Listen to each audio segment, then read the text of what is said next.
Good evening, everybody. Good evening. Hope everyone's doing well.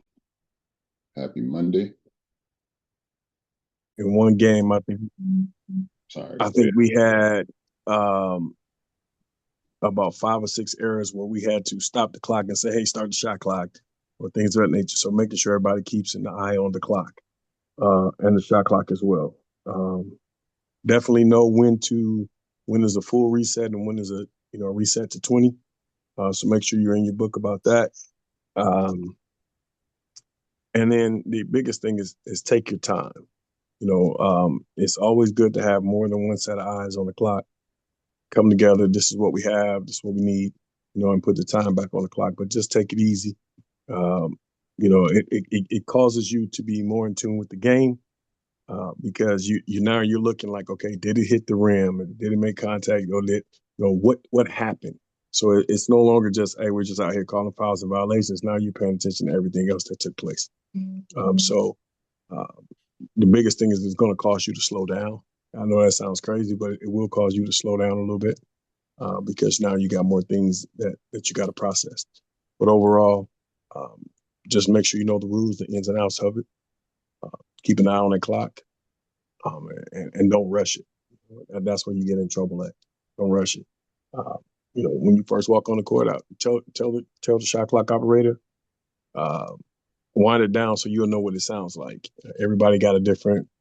I've been in the gym and it has like a very faint sound, and some of them is real loud. You want to know what you're listening for from that standpoint, and then you get fancy with them, asking you got recall and all that stuff, but just making sure that that shot clock aware operator is aware and cognizant of what's going to take place during that game. Overall, man. Otherwise, just have some fun with it. Oh, another thing, make sure that you see it run down to know if it has tenths of a second. Had a game at a tournament that had tenths of a second. And it looked weird on the clock. It wasn't like in the little corner. It was kind of it covered the whole thing. So you're seeing a 5 possibly, and it's like, well, wait a minute, what just happened? But it's tenth of a second. We didn't run it down before the game to hear it because we were. That's a whole other conversation. I had a kind of more of a conversation with the clock operator. I'll talk about that later. But he had watched our video, so he knew more. So we didn't do that. But there was tenth of a second on the clock. Kind of threw me off a little bit. Paying attention to detail is everything. And that's part of our responsibility as officials is to pay attention to details and make sure we apply the rules accordingly. So, definitely, for those that are not familiar with it, again, go to the IHSA website. You can click on either boys or girls basketball, look under the resource tab. They have all of the shot clock rules and regulations there posted. Jeff is going to cover a few topics on the shot clock this evening, a little bit later, but right now, pass it over to Miss Charlene Shepard. Again, she's our guest speaker for tonight. Been doing an excellent job. A lot of people, Charlene, I will admit, they've been giving you kudos. They've been saying they've been enjoying your training, which I figured they would. But definitely want to say a big shout out and a big thank you to Charlene Shepard from Connecticut. She's the interpreter out there. So she's responsible for doing a lot of the things that Gary's responsible for doing here in Illinois, training officials, assigning officials to state tournament games, and all of these different types of things. So right now, I want to pass it over to Charlene Shepard. Take it away, Charlene. All right, Clarence, thank you for those kind words. And it is a pleasure to be back here with you all again, ladies and gents. Tonight, our topic is going to be, since we're starting the season, it is not going to be shot clock, believe it or not. It's actually going to be about pregame and what we're going to be doing as individuals and what we're going to be doing as a crew. And I think this is an important topic because, especially for our younger officials, sometimes they get lost in the mix of trying to do the right thing for the coaches, trying to do the right thing for veteran officials, and not necessarily always developing their own identity as an official.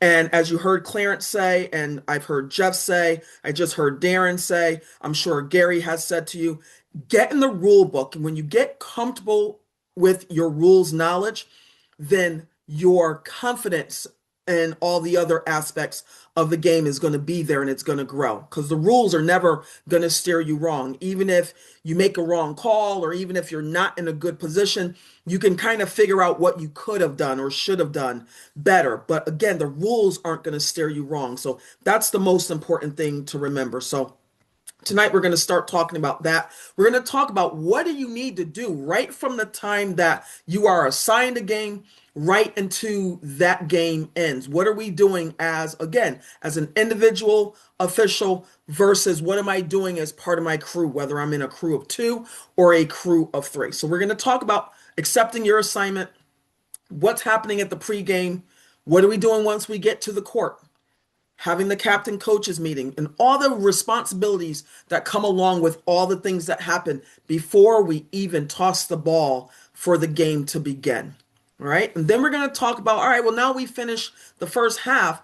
What are we doing at halftime? Because halftime is not just a break for us to, get on our cell phones or to drink some Gatorade or to just go in the locker room and, chat and gab and do anything else. There are things that we need to do during that halftime that now we talk about what we did in the first half and we prepare ourselves for the second half. And then we're going to go over just very quickly where you find all this stuff in your IAABO rules guide, and then just wrap that up with how we're going to finish up for the night. So first thing I want to talk about in terms of getting the season starts, the one thing that you get to control beyond your rules knowledge is your presentation. Okay. My mom always says you never get a second chance to make a first impression. So the impression you make from the time you get out of your car is already starting to set the tone for how coaches are thinking of you as an official, players are thinking about you as an official, your partner is thinking about you as an official, other officials in the gym may be thinking about you as an official. So it's all the things that you own control over. So it starts with your appearance. How did I dress to come to that game? All right. So I always tell my new officials, business casual. You can wear jeans anytime. You can wear sweats anytime. But right now you represent an organization. You need to dress that part. Okay. You need people to start taking you seriously. And for people to take you seriously, they have to look at you and think, okay, that might be the ref that just walked in. All right. And that goes for when you leave the gym as well. So when the game is over and I shower and I change, I don't throw on my sweats. I don't throw on my Uggs. I go back and leave the gym in the same attire that I travel there with. Oftentimes, many of us, as I'm sure as you're probably traveling to a game as you are leaving work. So again, we want to make sure, obviously, we're properly attired for work, and then that's how we are arriving to that game. Is my uniform clean and ready to go? Okay, I've actually, as an interpreter, I've received videos from other officials and from coaches, and they have literally said, Charlene, I don't know if that guy's jersey is gray or if it's just dirty. That is not a compliment. Okay, so always make sure your uniform is clean. Always make sure you look presentable and you look the part, because again, that already starts to dictate whether or not all the other players, and by players, I mean not just the players, but the players, the coach, the bench personnel, the assistant coaches, the table personnel, whether or not they are even taking you seriously as an official. How are you groomed? Now, I happen to have locks. I have long hair. When I officiate, I always pull my hair back in a ponytail because one, I need to be able to see, and two, that's the easiest way for me to manage my hair. Now, if you have short cropped hair, that's great. You don't have to worry about all of that. But again, gentlemen, you also have to think about things like your mustache and your beard. And do I want that long lumberjack beard when I'm out on the court? How, again, does that make me look? How does it make me feel? How does it make others feel? Again, I'm not saying you have to shave yourself clean, but I also know, and Jeff can probably speak to this, as a former college official, I know I worked with gentlemen on the college side. They had to be clean shaven. Okay, they weren't allowed to have facial hair during the season. So again, think about, again, what impression are you making? What's Yes, your ma'am. personality? By the way, Thank yes. you. Your personality. I mean, again, we're human. And by that, I simply mean we have good days, we have bad days. You have a long day at work, you had a lot of meetings. Your spouse has been calling because you didn't remember to get the milk and the bread before you left for the game, or your kid is sick, or you need to stop by Target or Walmart to pick up some cardboard or some construction paper because your kid has a project that's due the next night and they're finally telling you what they need. You can't carry that into the gym with you. So I always tell my officials, right before you get out of your car, take all that garbage, all that stinking thinking, and leave it in the passenger seat. Because you need to have a clear mind so that you're focused on the task that you're about to take on. All right? What's your body language like when you come in the gym? What's your body language out like when you're standing on the court during pregame? Because again, if you're standing there looking like, I don't really want to be here, I really didn't want this game assignment, then that's what you're giving off. That's what people are reading. And then that's how they're going to interpret that you are officiating that game. All right? Get yourself rested for game day. And again, I don't care if that means you get a solid 8 the night before, or you get a little cat nap in before you actually go in the gym. Whatever you need to do, get yourself rested so that your body is ready and your mind is ready. And then you have all preseason, spring and summer, to get yourself into game shape. Okay, we need to be able to get up and down the court with these kids. And as a wise person really told me, every year that we come back on the court as officials, we are 1 year older. Those kids are still 14 to 18 years old. Okay, so again, the faces change and the numbers change, but the ages of the players remain the same. We get older. And so it takes a little bit more at 40 and 50 and 55 to get your motor running and your knees warmed up than it does when you're 20 or 25 or 30. So do whatever you need to do to get yourself into game shape. Now, at some point in time, someone's going to assign you a game. So you need to be able to go on and accept the game in the arbiter or whatever type of assigning platform that you use. Here in Connecticut, we use the arbiter. Okay, so all our assignment commissioners, they use the arbiter. That's how you are given games. Once you accept the game, you can then see all the information and the detail about your game. And by that, I generally mean your partner. Okay, we're not allowed to see our partner until we accept the game, because otherwise people would be declining games because that's not who I want to work with. And again, you need to be comfortable in going out on the court with whoever you are assigned with, because you are responsible for getting yourself ready. Okay. So you need to pack your bag and check it twice. And again, I use that line, especially around the holidays. Again, make sure you have in your bag everything that you need. Don't trust that, oh, I told my kid to pack it or I told my spouse to pack it. Because again, they don't think basketball the way that you do. So even if they do pack your bag, check and make sure. Because again, I've gotten to games where officials are like, I don't have any black socks, and they're out there officiating a game in brown socks with black slacks on. It's not a good look. Worse when they have on white socks with black slacks. Not a good look. So again, pack your bag, check it again before you leave. I'm sorry, say that again. Go ahead. That was an accident. Somebody. Okay. So again, make sure you have everything in your bag that you need. And then generally speaking, keep two.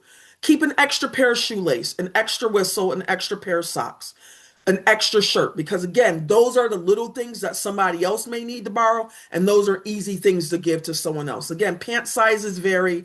All the other undergarments and stuff vary. But again, you can't go wrong with an extra shirt, an extra pair of socks, an extra whistle. All right. Confirm your game assignment. So again, here on our board here in Connecticut, we have a rule. You get assigned a game 2 days prior to your game. You're going to confirm that game with the home school, because something could have changed from the time that you accepted the game, which I've accepted all my December games right before Thanksgiving. Okay, but I want to confirm games 2 days before, because again, something may have changed. They may have changed a game time. We may now find out that there's no JV team, so we're going to move the varsity game up to 6 o'clock instead of playing it at 7 o'clock. So again, confirm that 2 days prior, and then confirm it again with your partner. Okay, so again, that's how you start to now operate and function as a crew. All right, think about your travel time getting to and from especially to the school that you need to get to, whether you're driving from home or you're driving from your place of work. Okay. Are you going to arrive at that gym on time to be able to complete all your pregame assignments? Because again, there are a lot of things that we as officials are responsible for long before we toss the ball to start the game. Okay. And again, when I'm checking and confirming with my partner, I generally will say to them, hey, I'm going to be at the gym at XYZ time. And again, I have the luxury because I'm retired that I can get to games early. So I often go and I maybe catch the end of the freshman game, definitely all the JV games. So I may tell them I'm going to be in the gym at 4:15, 4:30. And if our game is at 6:30 or 7 o'clock, they may say to me, I'm not going to get there till 5:30. So, all right, well, at 5:30, come find me in the bleachers. This is where I'm going to be sitting. Okay, so again, I don't want there to be this disconnect where I'm one place in the gym and my partner is somewhere else in the gym. I want us to be able to find one another so that we can start talking while we're sitting in the bleachers before our game even starts. So again, just starting to connect. Now, what are our pregame responsibilities? Charlene, really quick. Yes, go ahead, Jeff. I just want to interject this. When she says check the assignments, you want to make sure you check the school that you are going to. And what I mean by that is there are schools, especially the Chicagoland area, that have two sites. They have an East Campus, they have a West Campus. Just give two examples. Lake Park in western suburbs has two campuses. They play the girls on one end, they play the boys on the other. Lyons Township does the same thing. They play the boys on one campus, the girls on the other. This is very important because they may be 10 minutes apart from each other. So you need to confirm that as well. Not just say, oh, I'm going to Lyons Township and it's going to be okay. You might go to Lyons Township and go to the wrong campus. And I've done that even inadvertently as a veteran, just because you put it on Google and you think that's the campus. Make sure you have the right address to the right school and where they're playing. Even during Thanksgiving tournaments, we had some tournaments that were playing at two different places. Downers Grove North and Downers Grove South were playing. You had to make sure your game was at the right campus. So that's another aspect to just say. I'm sorry, I just want to. No, that's great. That is great information. And again, as Jeff said, that's why we double check, because again, you want to make certain that you are getting to the correct site. You don't want to be somewhere and now find out that even if it's 10 minutes, that's 10 minutes in Google time. That's not 10 minutes in travel time. So again, get that information, get it confirmed 2 days in advance so that you're already ready to go, both you and your partner. All right. Now, once we start our pregame responsibilities, again, I don't know if you guys get your pregame cards or not. We get them here in Connecticut. Use your pregame card as part of your pregame meeting once you get to the gym.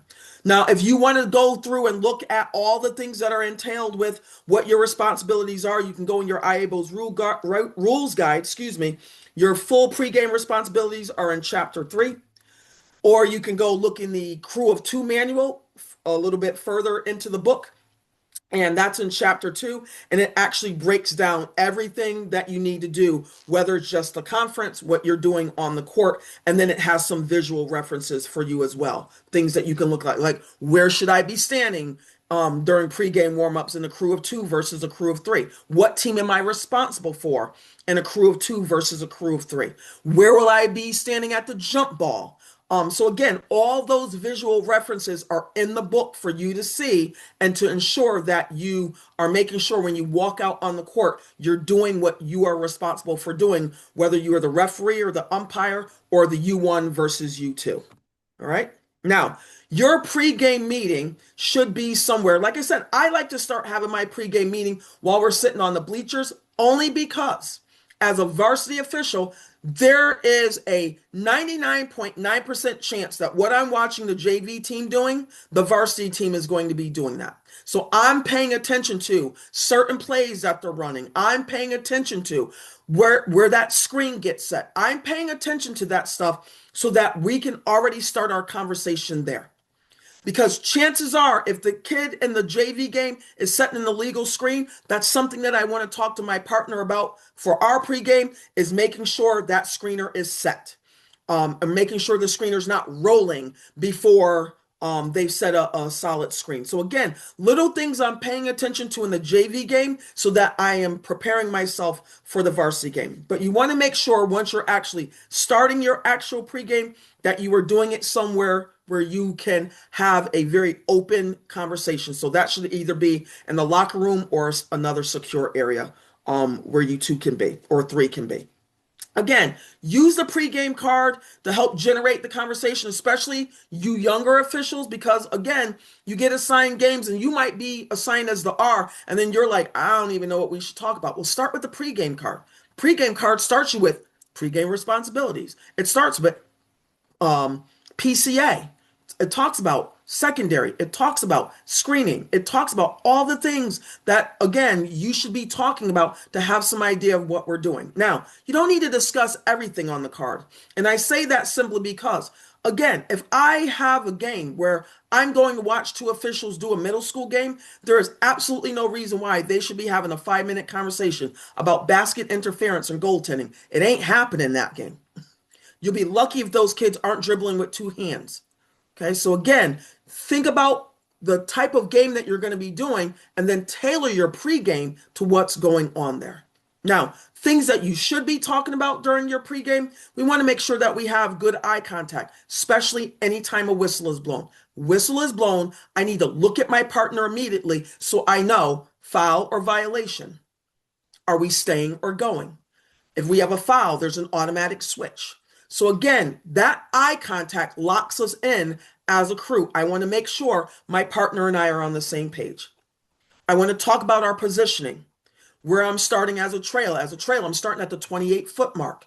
And then I'm going to start to position adjust from there. As a lead, I'm going to be at least 3 feet off the end line, 3 feet away from the tick mark off the free throw lane line extended. And then if I have depth that I can get on the end line, I want to move back as far as I can because that opens up my field of vision. So again, those are things that we want to talk about. We want to talk about trusting our partners. And I talked about that in my last presentation where if I'm the lead and Jeff's the trail and Jeff's got on the ball, I shouldn't be coming up with a whistle way up there at the 3-point arc because I shouldn't be looking there.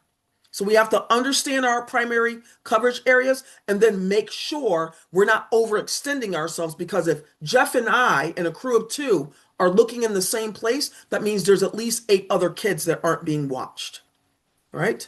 We want to talk about signals and mechanics and make sure that the signals and mechanics that we are using are the signals and mechanics that are in a rule book and are in the IAABO high school rule book. Okay, so for those officials who are college officials, you don't bring your college mechanics to the high school game. And again, as a retired college official, I can tell you right now, I can't go onto a college court and do high school things because my evaluator or my clinician right away is going to say, what are you doing out there? This is a college game. So the same thing goes for the college officials. Don't bring your college mechanics to the high school game. Keep the high school game pure. Part of your pregame should also be going over all the new rules and points of emphasis to make sure, again, everybody has an understanding and we're on the same page. And then I always wrap my pregame up by simply saying, we need to be consistent on both ends of the court. Okay, that doesn't mean we're making up calls. That means if I have a call down here on team A and we have a similar looking play down here on team B, then we need to be consistent with that from the start of the game right through the end of the game, regardless of the time, regardless of the score. Okay, so we want to be consistent all game. What else are we going to talk about? We're going to talk about being effective in our communication with the coaches. And again, my rule with coaches are I acknowledge statements. I answer questions. So if a coach says to me, Charlene, was that a travel? That's a question. My response to the coach is, if I actually blew the whistle, yes, coach, they lift their pivot foot before the ball was released. Or they ended their dribble, but they took a third step. So yes, that was a travel. Versus the coach says, that looks like a travel to me. Statement, not acknowledged. Okay, that's just their opinion. They're allowed to have it. We don't have to entertain everything that's said. So acknowledge statements, decide what statements you need to, acknowledge, but always answer questions. Answer questions with rule book terminology. Don't ever start a question with, "Coach, in my opinion," because that starts the war. Because in their opinion, they thought it was something else. By rule, that screen was illegal because. By rule, that's a blocking foul because they never established legal guarding position. Okay? Not many coaches want to argue beyond that. All right? Same thing goes with the players. If a player comes to you and says, "Ref, what am I doing wrong?" Okay? Hand checking rule. As soon as you put two hands on, that's an automatic foul. Okay? Give the player the information. Now see if they adjust. If they don't, you keep calling it as a hand check. But again, if they ask a question, acknowledge. Right? Same thing with the table and with our partner. We want to make sure we are effective. We want to make sure that we're making the players wear their uniforms properly. And again, that's stuff that we're doing during the pregame when we're out there watching the warm-ups. We're not just standing there because the rule book says I have to be out here at 12 minutes. No, I'm out there because I need to make sure the players are properly equipped and ready to go. So again, I may not be able to grab that player, but when I actually get to the coaches meeting, and we'll talk about that in a short while, and I ask the coaches, "Are your players properly equipped and ready to go?" I can tell you every single time the coach is not there, "Yes." And then I turn to a coach and go, "Tell 12 on your team that they have to take the earrings out." They're not properly equipped, but they just say yes because it's just the easiest thing to do. It is our responsibility to make sure the players are properly equipped. Again, we have to understand our jump ball responsibilities. Crew of 2, we have the R tossing, we have the U1 chopping time. The R does have the ability, if they like, to have the U1 do the toss, but the R is always the R for the entire game. You're never getting to designate your R responsibility. You can designate that your partner do the toss. Okay, and that is in the rule book. What else are we going over in our pregame meeting? We're going to talk about alternating possession. Again, I heard someone talk about making sure the clocks are running. Going to the scores table, have them run the shot clock down. We'll also have them flip the button so that you can see that if they have possession, the alternating possession arrow at the table, does it work? If it's up on the scoreboard, I want to see that as well. Okay? But what we're not doing as officials is we're not doing things that are not by the book because it's easier for us. Okay, so again, I've been doing this. I'm going into my 28th year. I've learned how to just memorize possession. Okay, I don't like to see people out on the court with elastics on because we're not supposed to have anything on our wrists. Okay, I do know that officials sometimes will put a quarter in their pocket or a chapstick in their pocket. And I always ask them, well, how do you keep track of that? Because you're changing sides of the court. So I want to know how they're doing it, so I make sure they're being consistent with what's going on. Okay, so again, but nothing on your wrists should be worn. Okay, we need to understand timeout locations and make sure that when a team requests a timeout, one official is reporting that timeout, the other official is marking the location of the throw-in. Timeouts are not time for officials to be chatting with people in the crowd or to just be walking around aimlessly. Okay, you need to be marking the location of the throw-in because, again, coaches need to know that so that they're setting up their new play or whatever they're going to do coming back from that. Again, knowing our new throw-in spots, we've got 8 throw-in spots now, 4 in the front court, 4 in the back court. When we resume play, are we at one of those designated throw-in spots, or are we just at a throw-in spot based on the ball just being out of bounds? So again, knowing the difference between the two. We want to talk about that during our pregame. The last thing that we want to talk about during our pregame is who's going to have the last second try. Okay. What are we going to be doing during a blood situation or an injury situation? Do I need to beckon the coach onto the court? Do I need to get a trainer or maintenance staff onto the court to clean up blood? What about blood on uniforms? So again, discuss that stuff so it doesn't catch you off guard.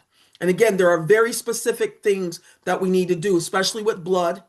especially with blood on floors and especially with blood on uniforms. Okay, so again, those are things that you need to be aware of. What do we do during a fight situation? And again, I always tell, especially my newer officials, there's a specific part of the rule book about fights for a reason, and that is because they happen. Don't get yourself caught off guard by a fight and now not know how to resume play. Be mindful of whether the players who were engaged in the fight were actual players on the court or if there were anybody that came off the bench. If I have an odd number of penalties that I'm going to be assessing, that means there's going to be a team that's going to be shooting free throws, resuming play with the ball. If we have an even number of contributors to the fight, then everything offsets and we resume play at point of interruption. Again, things that you need to be mindful of. All right. And then what are our halftime responsibilities before we leave the court? We always check the score. We always set the clock for the halftime period, the intermission period, and then we also change the possession arrow. So again, we want to review all these things before we've even gone out to the court to get the game started. Now, as the season progresses, your pregame meeting should also progress. What do I mean by that? What I mean is what I'm talking about now at the beginning of the season, I shouldn't be talking about at the end of the season. Okay. So your pregame should enhance and develop because now the teams have had 10, 15, 17, 20 games that they've played. What are we thinking about now? Is this a game that a team needs to win to get into conference tournament or state tournament?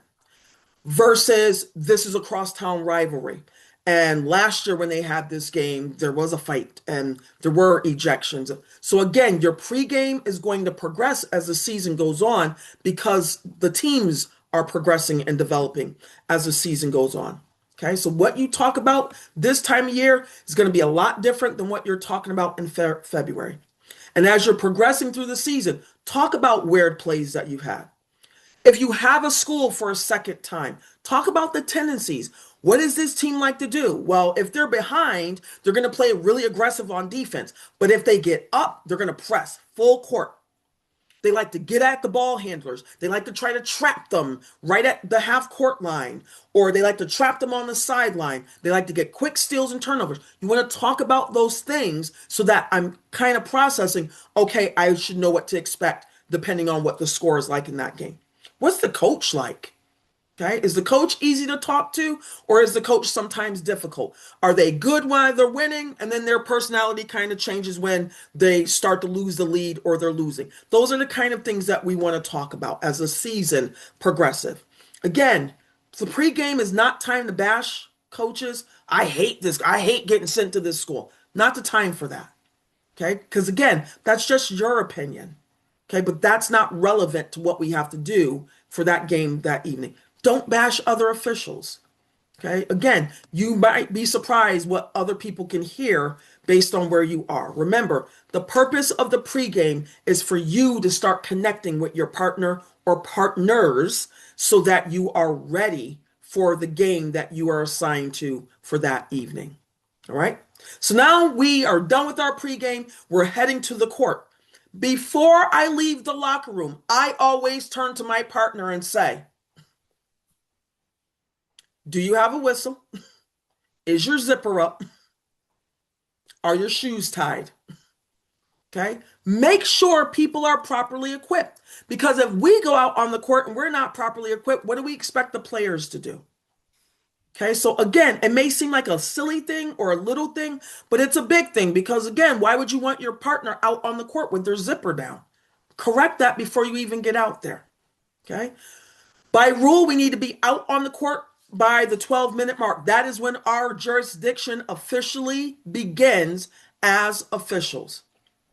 By the 10-minute mark, my partner and I should have counted the number of players out there warming up. We get over to the book. We're going to verify. If I got 10 players warming up, I at least want to have 10 players in the book. All right. And then you want to sign the book. And again, that's not optional. We should be signing the book so that should there be some question about something that happened in the game, we have the ability to go right back to whose name is in that book. And again, make your signature legible, even if it means you have to print. I have officials that go in and just, they do a John Hancock, and I tell them, if I had to pay you based on that, would you ever get paid? If I had to figure out if that's your name, because if your pay were associated with that, you'd be emailing all season saying, I haven't received any game checks. So again, print your name. It's the ability for a coach to know who you are, an AD who knows who you are. They may want to send your assignment commissioner an email and say, hey, I had this guy named Clarence on my game last night. He actually did a really nice job. I've never seen him before. I'd like to see him again. So again, don't always think when coaches or ADs are chatting about you that it's bad. Sometimes it is good. So again, make sure the book is signed. Again, we're observing the players during warm-ups, making sure they're properly equipped, and then we're getting ourselves ready for the coaches and captains meeting. Now, coaches and captains meeting, this should take place after the book has been reviewed and signed. This meeting should only last about 20 seconds. I've seen people go over to have captain coaches meeting, and I literally think sometimes they actually have a dry erase board and they're drawing plays or something, because I'm like, what are they talking about?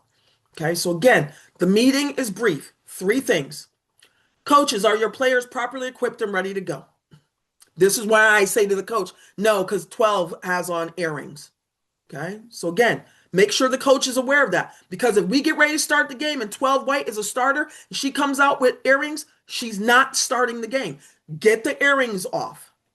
And again, no tape over earrings, no band-aids over earrings. They come out or they don't play. All right. Question number 2. Who's the designated captain or spokesperson for the team? Okay. You need to know who that player is, because if you're starting to have issues, I grab the captain. Hey, talk to your teammates. I don't want to hear any more comments after the whistle is blown, or we're going to start having some technicals. Let the players talk to each other. Okay. Let them police themselves. Last question, coaches, are you going to exhibit good sportsmanship on the court? All right. So again, brief. Don't go in there talking about, and we're going to be calling a hand checking, because as soon as a player touches somebody and you or your partner don't blow the whistle, the coach is going to be screaming, you just said we're going to call this. Not a clinic. Properly equipped, designated spokesperson, exhibit good sportsmanship. Get out of there. All right. Now, once we're getting ready to get the game going, we want to be paying attention to the things that we need to control and enforce. So the first thing we have under our control is our primary coverage areas. I need to know what I'm responsible for. I need to know what area I'm responsible for. I need to know what players in that area I would be responsible for. So in that diagram, the trail has all that area that just looks like the regular wood. And remember, the trail is also responsible for the back court. Okay. You're calling what you see in your PCA might extend to secondary, but never into someone else's primary coverage area. All right. So we don't have a lead making calls out above the 3-point arc, because above the 3-point arc, free throw line extended, belongs to the trail. That means the trail needs to move in their primary coverage area to see from sideline to sideline. We need to enforce the rules as they are written. We call the obvious stuff. Now, again, we're human. You're going to make the wrong call sometimes, and you might even miss a call sometimes, and that's okay. But we can't miss calls all night, and we can't be wrong all night. Okay, and that means either your rules knowledge is off or your judgment is off. Either or, you got to fix that. Okay. We want to make sure wherever we are on the court, whether it's the trail or the lead, or if you're in a crew of 3 as a center, you want to get in the best position to have the best open angle, the best open look between the offense and defensive player to see everything that's going on. You want to see that play start, develop, and finish. And you do that by refereeing the defense. Because if I know whether or not the defense established legal guarding position and is in now maintaining legal guarding position, I can now make a determination whether or not I need to blow the whistle for contact, because I that quickly can tell you it was illegal. The defender moved into the offensive player, and the defender's never allowed to move forward. They're allowed to move laterally and obliquely or back. Okay. So again, I'm processing that information so that if I have to blow the whistle, I already know why I'm blowing it. So if I referee the defense and observe the offense, I'll know whether or not I need to make a call. And again, sometimes we make the calls against the offense because the defense was legal. They did establish, they were maintaining, and it's the offensive player that pushed off. So again, because I have all that information, I can make an accurate ruling. As I said before, our signals, any signal that is given should be given correctly. So bring your high school package to the game, understanding the difference between foul and violation. Understanding that when I blow the whistle, I freeze. You want to take your time at the site of the foul or the violation. Don't be in such a rush to get out of there because you made a bang, bang call that now nobody really knew what you called. Okay, take pride in what you're doing. Show some composure at the spot of the foul, and then when you go to the table to report it. Okay, take your time. And we want to make sure our signals always look like they do in the IAABO manual. Okay, because they're all there for us to see. So now we've gotten through the first half and we go in and we're getting ready for halftime. Halftime, we want to go to the table. We want to check the score, make sure the official book has the correct score, and that's what we see up on the score clock. We want to make sure the official timer now puts the correct amount of time on the scoreboard for the intermission. We want to make sure the fouls are correct. And then I usually tell the two scorers to get together and double check their books. Okay. I usually at that time say, switch the arrow. And then we go into the locker room. And whoever's bringing us to the locker room, I always ask them, come back at the 4-minute mark because they generally forget. And then at least we'll start moving back towards the court at the time that we should. Okay. But the halftime period is for us to get a quick drink and go to the bathroom if needed. And then we want to talk. We want to talk about the first half. What did we do well? Are we getting that hand check? Are we getting that arm bar for the displacement? Are we getting that nudge in the back with the post players? What are we getting and what are we doing well? What do we need to do better? Okay, so we have to talk about the good and what we could do better. Okay, and then make a mental note of making sure, hey, let's make sure we get number 3 because they have been getting that little push in on the screen to get over the screen, and they're kind of displacing the screener. So let's pay attention to that. All right. The next thing you got to talk about is how do we think the teams are going to adjust? Okay, because again, if we got a game that's back and forth, well, maybe they're not going to make an adjustment. Or maybe, we got a kid that already has 15 points. Well, they're probably going to start defending so-and-so a little bit better. Or they might switch on that player. Maybe they'll play a box and one. They were playing a 3-2 before, and that player's just kind of picking through them. Maybe they'll go to a box and one. Or maybe they'll go man-to-man. So again, we have to think about how the teams are going to adjust so that we are ready for any adjustments that are going to be made. Okay? We also need to talk about whether or not there's been any issues with table personnel, any players. Again, like I said, players, sometimes they make little comments when they think nobody's paying attention. That's the time for us to talk about it. Are we having any issues with the head coaches, any issues with assistant coaches? Again, we'll make sure that the assistant coaches are sitting. They're not allowed to stand, that kind of stuff. So again, the whole purpose of the halftime is to talk about what we are going to be doing better in the second half. It's not time to check your cell phone. All right. And then we want to get back onto the court with at least 3 minutes remaining on the intermission clock. All right. So as I said before, I'm not going to go through second half because, again, we have an idea of obviously what we would be doing in the second half. But again, it comes down to, do I understand the rules? You can't referee this game if you don't know the rules. And you improve upon your rules knowledge by using everything that we provide for you. And by we, I mean your interpreters, IAABO, the National Federation. Did you have a preseason exam you have to take? Do you go to your board meetings? Do you go to a summer camp? Okay, so again, there's all types of things that are available to us as officials to help us improve upon the quality of our game. And I have always been taught, and I always teach back to our newer officials, and I always say, if you come back and officiate and you didn't learn one thing that year, then you've stopped trying to learn. Okay, because every year you should be working on something to get better. Okay, work on something. All right, we all have that ability to learn. So let's say you got good rules knowledge. What's your judgment like? Do I know how to control what's going on in my PCA? Do I understand the difference between my primary and then extending into the secondary?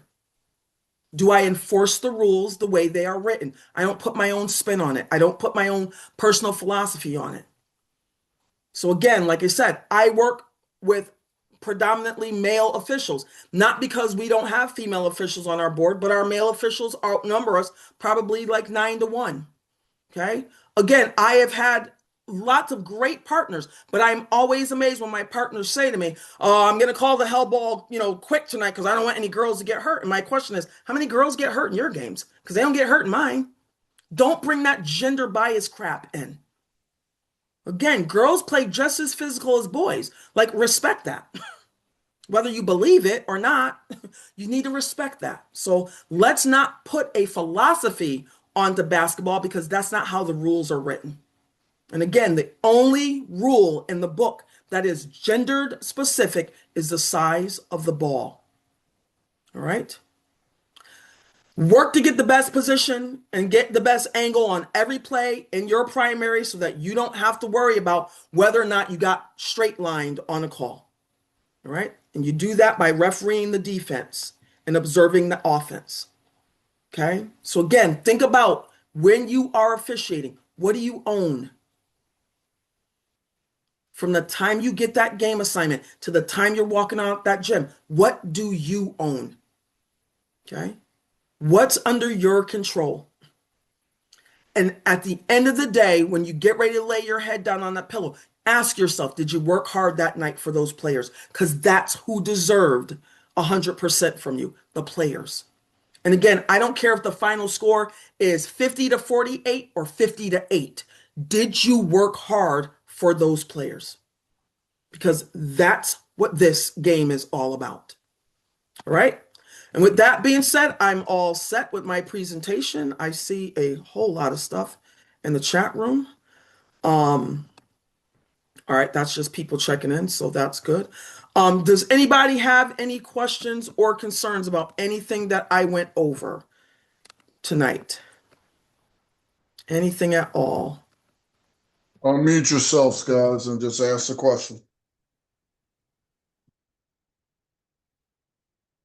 I know we have some new officials on here, a couple of new officials. If you guys got any questions, again, this was a great training that Charlene led us tonight, talking about our pregame responsibilities. And these are everything she touched on is what we need to know about when we approach every game. So if you have any questions, please feel free to ask. Charlene, this is Bryce, out of the Springfield area. I was at a game sitting on the bench. I'm there an hour prior every game when they're at home. And I watched an official walk in with headphones on. Looked like he didn't want to be there. And my first thought is, do you even really want this game? Because if you don't, I'll take it. Right. Right. And again, that's what I talk about, that first impression. So, again, like I said, I work with the newer officials on our board. I tell them all the time, like, if your mom was sitting in that gym, think about how you'd walk in. What would your mom say? I know what my mom would say, and she would end it with, "And you better not embarrass me." Now, she's not even going to be there. But again, you have to take pride in what you're doing. And if you walk into the gym with, like I said, your pants are sagging, you got headphones on, you know, you're coming in at, 5:15 and your game starts at 5:45. Whether you believe it or not, you're sending a very clear message to your partner and to those teams about how much you really care about your craft and your profession. And so, again, I would venture to guess you probably don't show up at work late every day because you most likely wouldn't have a job. So I don't understand why people think now when they shift gears and, oh, it's just basketball. It's still a job. And so again, it's all about presentation. Present yourself like you have pride in what you do, not just for you, but for your board, for the organization, for the overall IAABO organization, for the federation who's also working with you. So again, if you don't take pride in that, then, and people say, oh, it's just good money. Well, yeah, so is, being an Uber driver, but, which one do you want to do? So again, take pride in what you do and how you do it. Absolutely. Gary, if you don't mind chiming in real quick, somebody, Roger, put a question in the chat, and with you being a state interpreter, I would like for you to just answer this since we have all of our IHSA officials on the call. Roger's question is coming dressed with a jacket to officiate bad form? If you're there, Gary. So I have. You're on mute, Gary. Yeah, you're muted, Gary. Sorry. Now I'm go. with you, right? Yeah. Number one, I think that's a very good question. My years ago when my father was officiating and I was just getting into the game, he told me one important thing that I never ever forgot throughout my career, and that was, son, if you can't officiate a lick, at least look like you can. And I've always never forgotten that because he's right. And you have to look the part. So there are different circumstances at times where it's necessary to come as you are. It's not the most professional look, obviously, but any time that you can come in dressed business casual would be probably the best place to be, I think. I think you should do that. It shows it exemplifies a little bit of professionalism, and for the most part, I have not run across that in a signing of my associations and conferences and so forth. They all know what to expect from me, and I have learned to expect it from them also. Charlene, when I seen that you were talking on the pregame tonight, excellent job. Earlier this year, we covered the pregame also, and it was really refreshing to your pregame, my pregame, our pregame, your pregame, whatever we want to call it.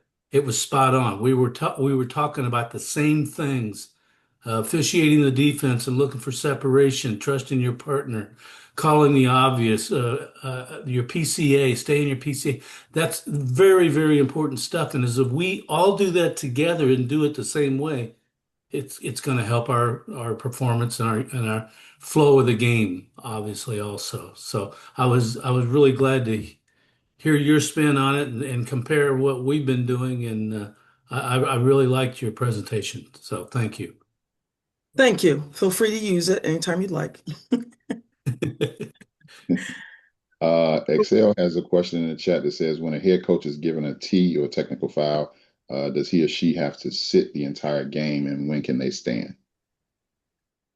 So the answer to that is yes, once they're given a T, if you guys have that rule. We have it here in Connecticut also with the players. If our players are given a technical, they automatically are removed from the game. They must sit a tick. But to go back to the head coach, yes, they must sit. When can they get up? Three reasons why they can get up. One is if they are questioning a foul or something that's on the scoreboard, they can get up to go to the scores table to say, hey, I thought they called that foul on 13, you put it on 23. They can get up and do that. Second, they can get up to request a timeout. And then the third time they can get up is a spontaneous reaction to a great play. And so they can get up and then they have to sit back down. And so it is one of the most difficult things for head coaches to do, especially if they like to stand and coach. When they lose that privilege, it's like it's almost like they want to stand that much more.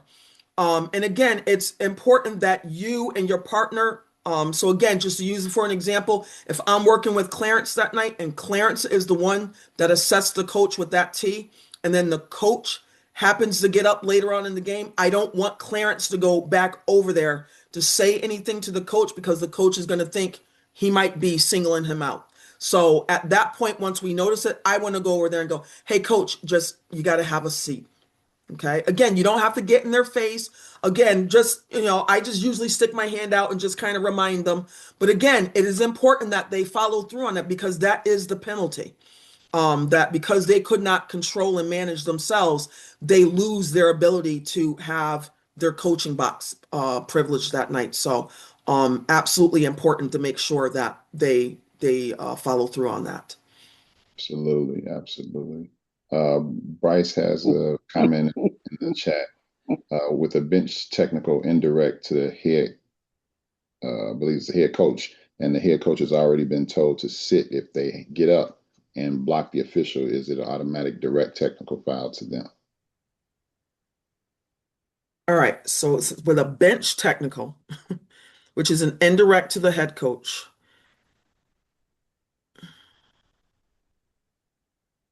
Well, the indirect doesn't put the coach out of the box yet. So if it's indirect, they don't have to sit yet. It's the direct that gets them to sit. And so again, that's one of those things where you got to get in the rule book to understand when the coach loses that ability to sit and when they don't, because you don't want to be telling the coach they have to sit when in all actuality, they haven't reached that threshold yet. Well, Okay, so Charlene, in Illinois, if they get an indirect, the bench gets a technical. They okay, have to so then sit. you In guys should Illinois, speak on that. right. Yep, okay. You beat me to it, Jeff. and I know there's small, very, very small. Yeah, there's small variation. Like I said, here in Connecticut, a coach gets an indirect because of, assistant coach on the bench said something. It's just an indirect charge to them. They don't lose their coaching box privilege. They lose it on the direct. So again, thank you for clarifying that, because if that is the rule there, then yes, you want to make sure they sit. And again, I would say if the coach, so in your scenario, you said they get up and they block the official. What do you mean by blocking the official? Blocking them from doing what? In this scenario, and it was an actual game I was at watching from the bleachers, the coach had been, player was DQ'd for 5 fouls. Player said something to another player of the other team, technical foul, bench.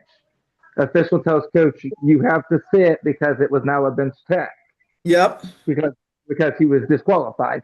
Yep. The coach stands up when the official, this would be the trail official because he inbounded it from the far end line, running up, and the coach got in his way and literally just ran right into him. So that for me, like judgment call.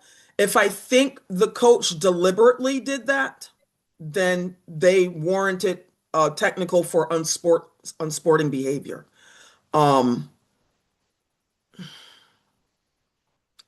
I have a hard time with just simply because the coach didn't get up until that official was coming. So again, just I would tee them. But again, just make sure as an official, whatever you're doing within the confines of the rules. You can explain it to whoever you got to send that report to. Because again, here in Connecticut, anytime we assess a technical, we automatically have to write a report. And that report goes to our state association, and they actually monitor the technicals, because we do have certain coaches that rack them up all year. We have certain players that rack them up all year. And now what we're trying to do is we're trying to temper that because it's getting out of control. So they kind of did They did it with soccer because we have the same issue with soccer. And so that if a coach got like maybe 3 ejections or red cards, whatever, in soccer, they were automatically suspended a game. And then if it happened again, they got a higher suspension until, whatever. So we're doing the same thing in basketball because we have certain coaches that kind of take things a little bit too far. And so, like I said, our state association is monitoring now so that they're not only going to just get that technical, but it's going to be leading to suspensions. Absolutely. And again, we have to remember the game of basketball, it's about sportsmanship. We don't, as officials, we don't care who wins, but we can't allow players and coaches to operate outside the confines of the rules just because they're upset about something we did call or we didn't call. Charlene, we're either going to let the coaches manage our game or we're going to manage our game. There we And go. it won't take us long to figure out after we Correct. throw it up who's going to be in control. Yes. That's a great way of putting it, Gary. Thank you. Absolutely. Absolutely. Well, if there's no other questions, I want to thank Charlene Shepard for being on the call. Real quick, though, before you get off the call, I did put in a chat for those that are, you heard Charlene talk about IAABO. Some of you all have heard about this IAABO organization for a while. Gary, if you want to kind of chime in on it, but I just want to say this before Gary starts. Charlene is actually sitting on one of the committees with, I believe, the educational career committee, right, Charlene? Education and training, yes. So she's helped with a lot of the educational training. So for those that are IAABO members, she actually helps facilitate and create the training materials for IAABO for all 16,000 plus members worldwide. So definitely, Gary, if you want to kind of chime in and talk about how we've kind of incorporated IAABO and the resources with IAABO, and maybe Charlene, you can kind of piggyback off of Gary. Yeah, it's kind of our initiative to start this season, and actually it started this past summer, really. We wanted to try to find a way to first thing I did is we doubled, not I don't mean to say we, okay. I have a bad habit with that sometimes, but the first thing that we did is we doubled the amount of rule interpreters. And then we also added an additional 25 certified clinicians in throughout the state. And we put some responsibility out there for people that are going to help in the training and getting the game all on one page, everybody trying to do things the same way throughout the state. We broke it into geographical areas. So we'd like to think that we're off to a good start in getting these rule interpreters to work with the clinicians and the clinicians to work with the officials that they're responsible for in their district, so to speak. Okay. We've come a long way in a short period of time. We have a long way to go, obviously, but it's gotten everybody on the same page to start the season. I got out and had the chance to look at watch some Thanksgiving tournaments and several games in the tournaments, and I was pleasantly pleased with the way we were doing things and the way we were starting off as far as taking care of our PCAs, letting plays come to us, getting the right angles and looking for the separation and trusting our partners and so forth. We went into the Thanksgiving tournaments with shot clock, because that's all we've been talking about for the last couple months. The shot clock did come into play a few times, and there was some goof ups, and we're going to have those. But as long as we have the knowledge and of how to fix those goof ups without somebody getting hurt real bad in the last 4 minutes of the game, we certainly don't want to be cleaning up shot clock messes. But and so that is our initiative. That's what we're trying to get accomplished. And these rule interpreters. The first thing that I did, Charlene, 5 or 6 heads are better than one head, and I empowered others to help me out as much as I possibly could, and it's gotten off to a good start, and I think it's been well received by the clinicians and the officials. So I just told you about 5 minutes worth of stuff and really didn't say anything. So No, I think that's great. Like you said, five heads are better than one. So, again, I don't sit on that committee by myself. There's approximately 15 of us. And there's myself, Jeff Jewett from Arizona, and Kelly Callahan from Delaware.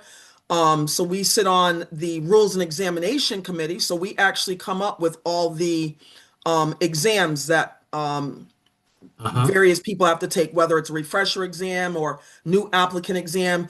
If you, IAABO now has an online course to become an official. We do all the quizzes and the exams for that as well. And then I also sit on the Education and Training Committee, as Clarence said. And again, we just go through and we think about all the ways that you can reach people nowadays that people take in information. So we have video plays that we send out through RefQuest. We have yeah, that's on our members' website. So we have our handbook.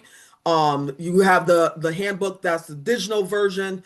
We do the National Federation rules interpretation. We do the IAABO micros, which is just like mini presentations. We have RefQuest Plus, if I'm going down on the left-hand column with publications and programs. And RefQuest Plus, again, they will send out video plays. They will ask you to make the ruling. And then usually like at the end of the week, they'll send out the correct answer and break down why the answer was correct and where you can find that. The Sportorial, which is our magazine that we write, and it's basically interpreters that write all the articles for the Sportorial. Our Inside the Line, I'm gonna which is our... I'm gonna stop you right there. There's a certain individual featured that's on this call that is on the Sportorial this month. I just got it, so I just wanted to say that. Yes. So we have that, and then we have Inside the Lines, which kind of covers everything going on across the country with IAABO. We do our crew of two, we do our crew of three, which is some advanced training, so that's why there's a fee required for that. But again, on our member page, we provide everyone with information, whether it's written information, visual information, video information. And that way, like I said, we are hitting everyone in a way that they like to learn, providing them with information, and it's at their fingertips all year round. And then we have a secondary page that's just for interpreters. And so that contains a little bit more training information, some you make the ruling videos, that kind of thing. So again, there's no reason why anyone should ever say, I wanted to learn more about, block charge or the pass and crash, and I didn't know where to find it. Here's an opportunity and here's a place for you to be able to find just about everything that you're looking for. And we just finished our fall seminar in Colorado Springs this year. And so every single interpreter that had a presentation, their presentation was videotaped live, and it's right here on the site. So again, anything that you are looking to improve upon, anything that you think you need a little bit more help with, there it all is for you to watch the video presentations. as you So we well stay know, pretty busy all year round. we all have to be students of the game, and the Yes. information that you're giving us is spot on. I mean, the NFHS videos that they had on, I think it was what here, I got it right in front of me now, don't I? The NFHS video, they have not only do like Rule 4, which is the meat and potatoes as far as I'm concerned of our game, and rather than just talk about a certain part of Rule 4, they actually show you a video of the play situation. And some people learn better that way than they do reading and jumping all over the rule book and the case book. It's very impressive, and it's I've been in this game a long time and a lot of years, and this is the most impressive thing I've ever run across. So, And it's all for how much? $35. $35. That's it. $35. $35 a year. So basically, just to give everybody a backstory real quick, because I know Charlene has to leave, and I know Jeff is going to talk about some shot clock information. I stumbled over IAABO during the pandemic, and for those of you that know me, I'm one of the assigners for Chicago Public Schools. And whenever you're trying to train, a large group of people, and I'm sure most people that have trained in any capacity can agree to this. When you're in front of people and everybody's in the same room, everybody's, roo ha ha, yeah, I got the information, I'm good to go, that sort of thing. But when they leave, how much information are they retaining? And so I wanted to find a platform to keep people engaged outside of the in-person meetings or outside of the Zoom meetings. And so when I ran across the IAABO, I thought this was probably one of the best bang for the buck programs that were out there. And so I jumped in and got involved and kind of haven't looked back since. We've been spreading the word throughout Illinois. Gary's gotten involved. We got a few others. Darren Sorter, who's a state clinician, is involved. Jeff, myself, Tracy Carruthers, Pam Young, a lot of veteran officials, a lot of new officials have gotten involved. Again, for $35 a year, you got 24/7 access to your own resources to keep yourself engaged. Again, everybody learns differently, but this has been a great platform. And what we're trying to do is spread the word to anybody that wants to be a part of this. Again, this is just your way of keeping yourself trained. So if you know some officials that may need something like this, share the information with them. If maybe you yourself, maybe you got to go back and review a rule or, different case plays. I'm going to be honest with you. RefQuest by itself was worth the $35. So this is the video library. I think it's worth a lot more than that, Clarence. Yeah, really, it is a lot more than that. So, but my point is, you have access to all of this information where you can watch you make the call plays. Again, when we talk about watching videos, you have access to your own video library. They add videos 2 to 3 times a week into this library. You can have over 40, 50 pages worth of video clips for different categories: block charge, jump ball situations, bench decorum, airborne shooter, whatever. So you can go and just, watch plays so that way when you get on the floor in real game situation, you're prepared to officiate the game. Well, so again, how about the electronic version, Clarence, of the handbook? This is the handbook. That's unbelievable. It's word searchable for everyone that may not know this. Exactly. It's word searchable, and you can go right to what you're looking for, and there we go. Yeah. So for those that are actual members, you got the physical handbook. This is they just came out with the digital version of it. But maybe about how long has it been, Charlene? Maybe a month ago. I was going to say a couple of weeks ago. Yeah, a couple weeks. Yep. A couple weeks. Yeah, it was before the season. Yeah, so literally they put every page in here. So if you want to look at positioning and coverages, if you want to look at, 2-person crew, 3-person crew, table side rotation, and believe it or not, there's still some, or states across the country that still do opposite side rotation. They have all of that in here. Now in Illinois, we do all table side rotation. So that's the information that we would follow. But again, you have access to all of this stuff 24/7. So you can be on your phone. You could be, in the doctor's office waiting for them to call your name, just looking at some information or watching videos. Again, I did that the other day. Yeah. I mean, literally, it keeps you engaged. So, so that way you can be the best official out there on the floor, and hopefully we can get more officials in Illinois to be a part of this, because like Gary said, the goal is to get everybody to be on the same page, doing the same thing, understanding the rules and interpreting the rules the same way. So north, south, east to west. Exactly. All throughout Illinois. So that's our goal. And that's why we're providing we started doing the Zoom training, because we wanted to make sure everybody's getting the same information and that everybody's doing everything the right way. So even if you don't, you say, hey, well, I'm 50 years in and this doesn't really apply to me. Well, guess what? Share the information with somebody else. Somebody else out there that may need this information that can help them get better too.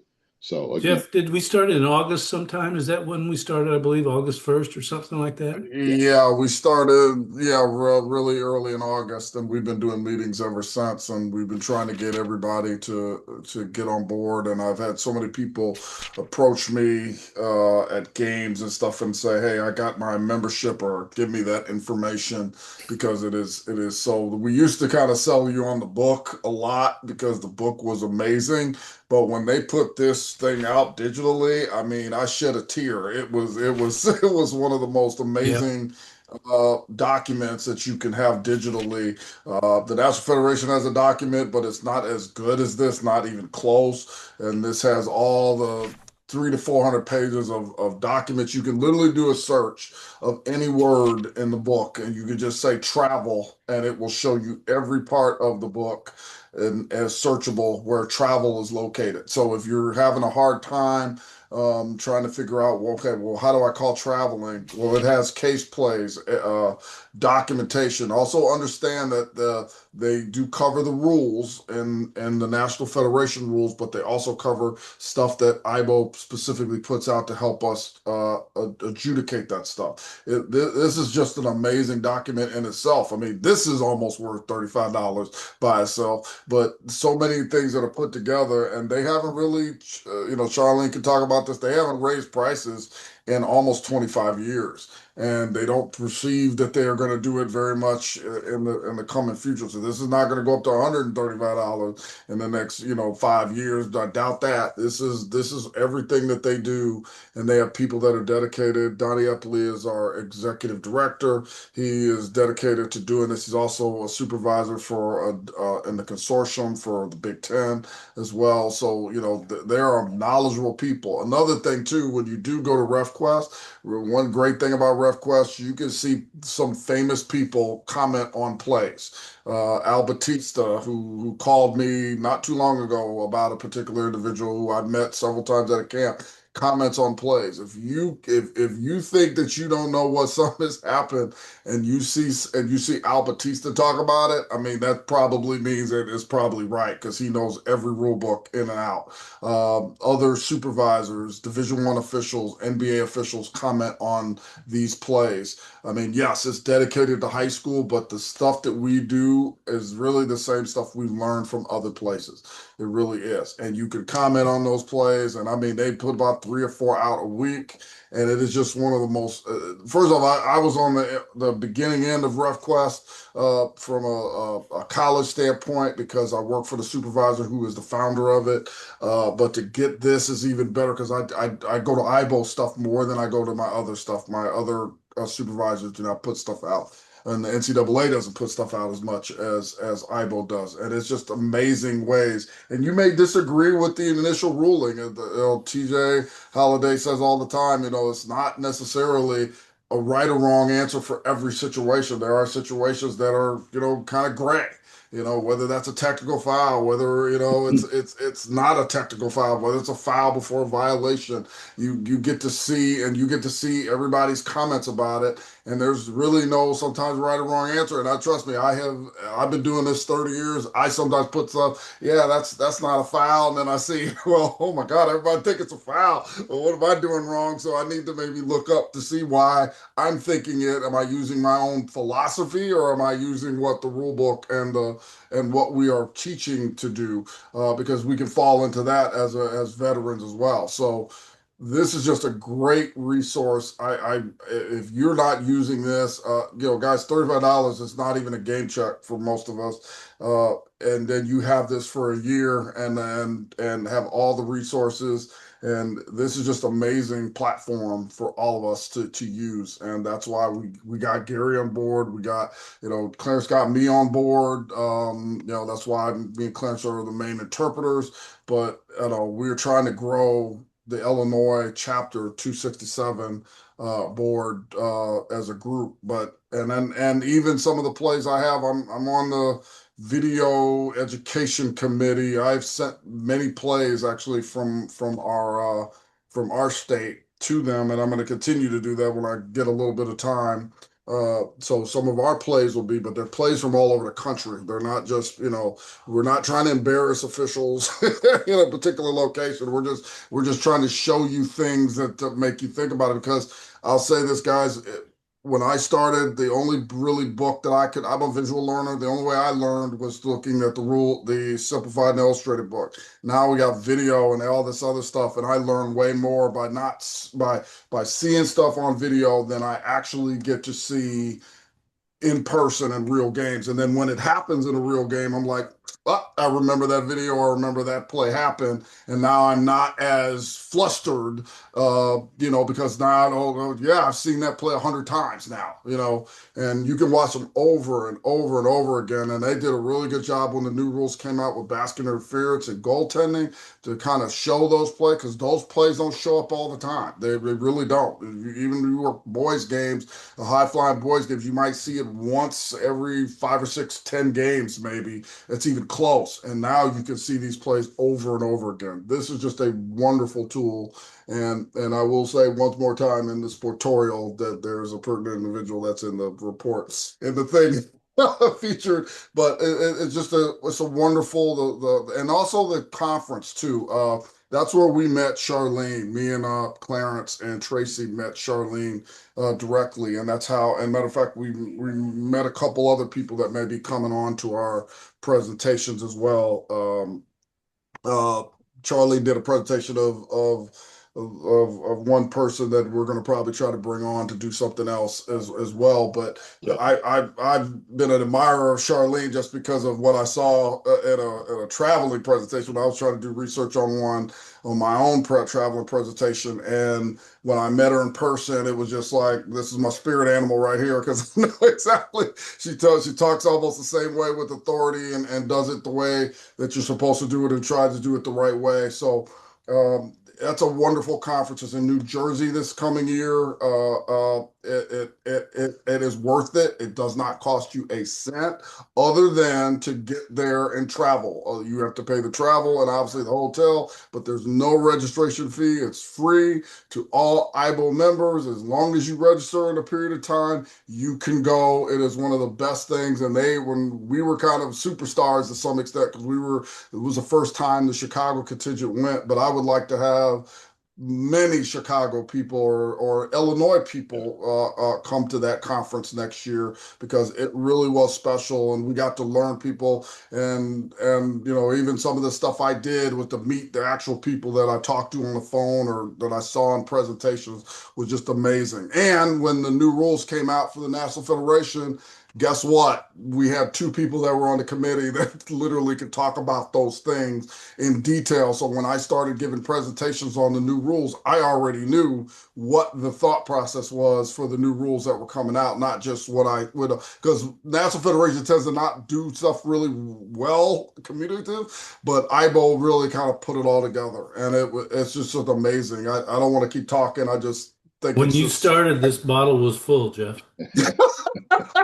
It's amazing, and we have some amazing people across the country that are going to help us to teach throughout the year as well. I'm just very proud of Charlene and her presentation, because they've said nothing but wonderful things about your presentations every time I hear somebody talk about it. And because of what we have also done, one of my games that I had for shot clock, it was a shot clock operator that had seen the video and knew that how to do the job. I mean, he was one of the best I'd ever had in any shot clock game, and that means college and pro-am or whatever. It was absolutely wonderful because of what he saw, what we presented in these meetings that we record. So we were recording these meetings.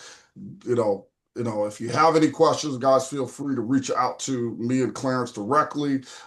Gary, Tracy, we will answer any questions that you have. I'm done until I give my little brief presentation tonight. Well, thank you, Jeff. Thank you, Charlene, for a wonderful presentation tonight.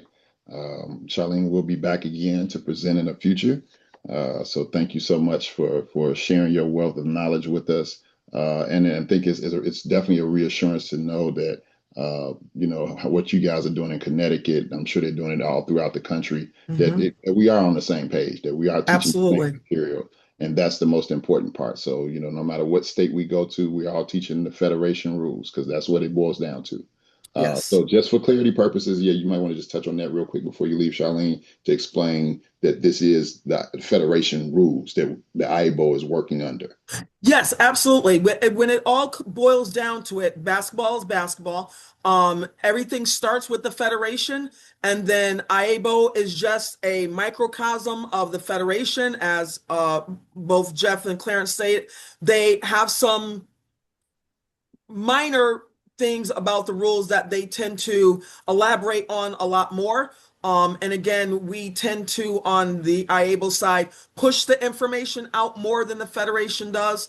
And that's not the fault of the Federation because, again, they're covering all sports around the country all the time, whereas IAABO gets the focus specifically on basketball. So we have a lot more time to focus on what we want to do for basketball and how we want to do it.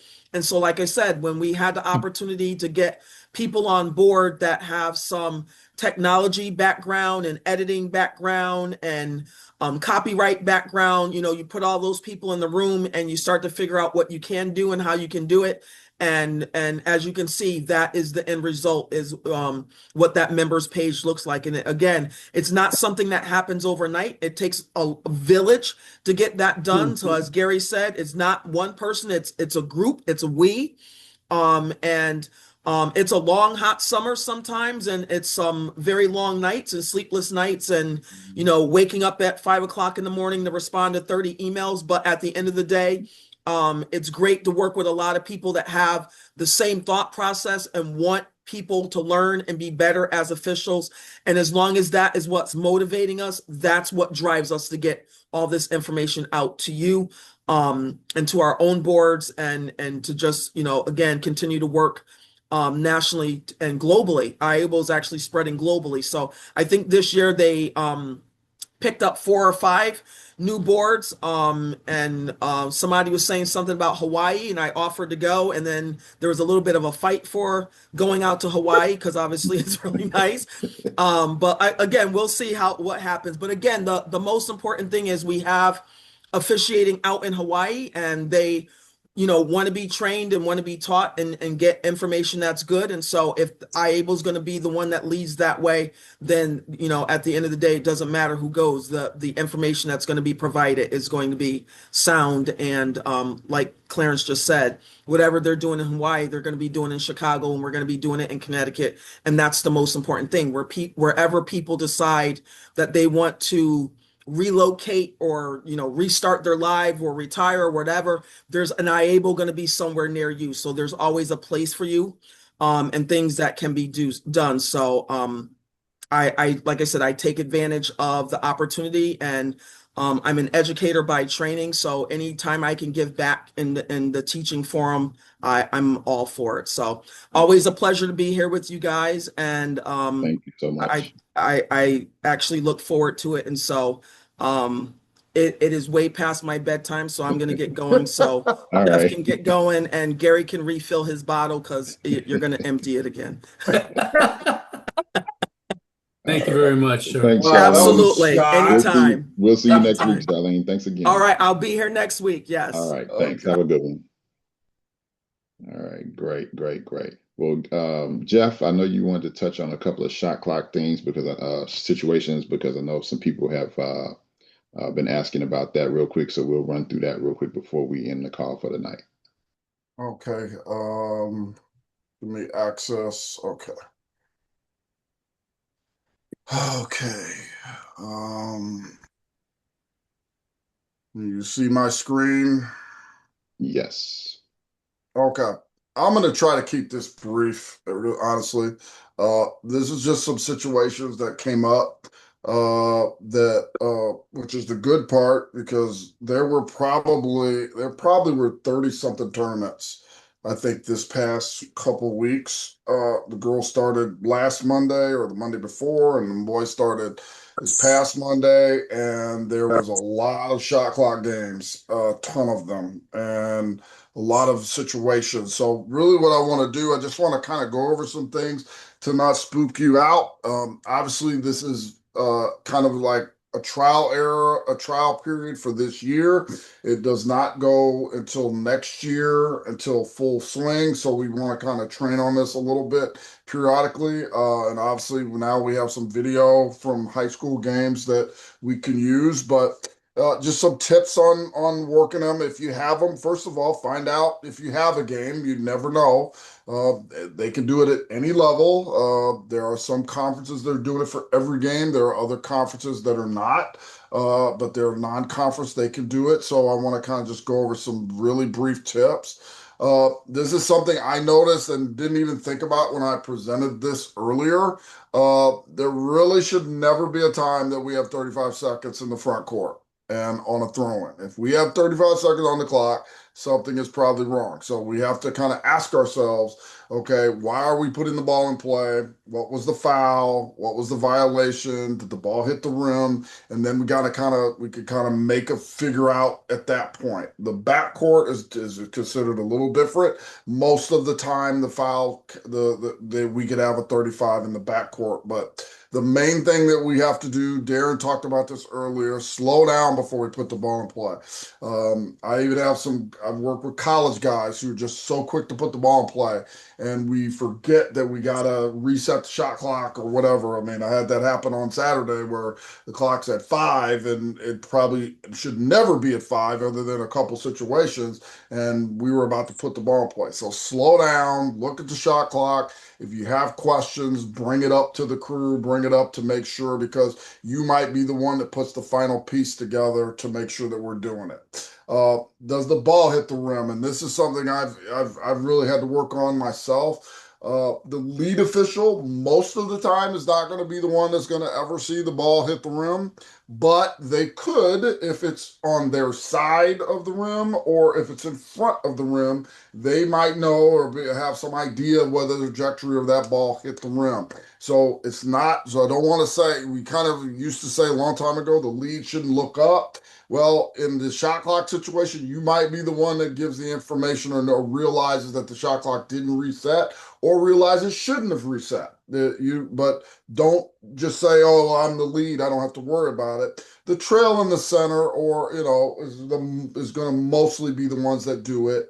And I've kind of talked about the magic number, and I'm not going to get too detailed into that, but just trying to talk about this is a way that if you know the shot clock is supposed to start or the clock has been running and the shot clock is start, if you get the final 2 numbers and say it out loud to yourself, you can kind of do the math and figure stuff out if there's a mistake. And I have like these 3 examples, 248. I just say 48 in my mind. Usually we're never going to go to 348. We're going to go down. So 48 is kind of where I will start point. And then I could kind of do the math. Even if I am not the official that ruled on the ball being touched, but if I know the shot clock started, I know I can kind of figure it out. I can actually do a little bit of math and figure it out. This is just another tool to kind of get you into playing this game. But the main reason I want to do this, we're going to play a little game.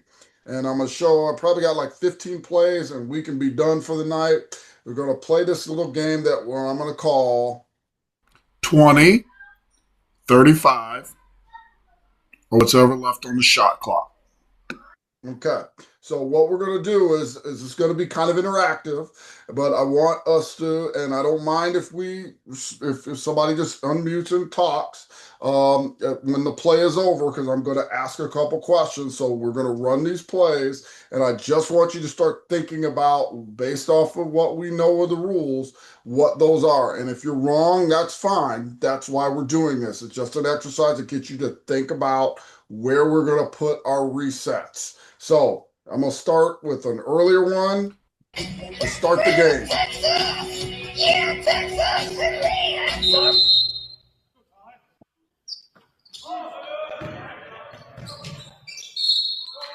Okay. Ball goes out of bounds on the jump ball. So where are we going to put the clock?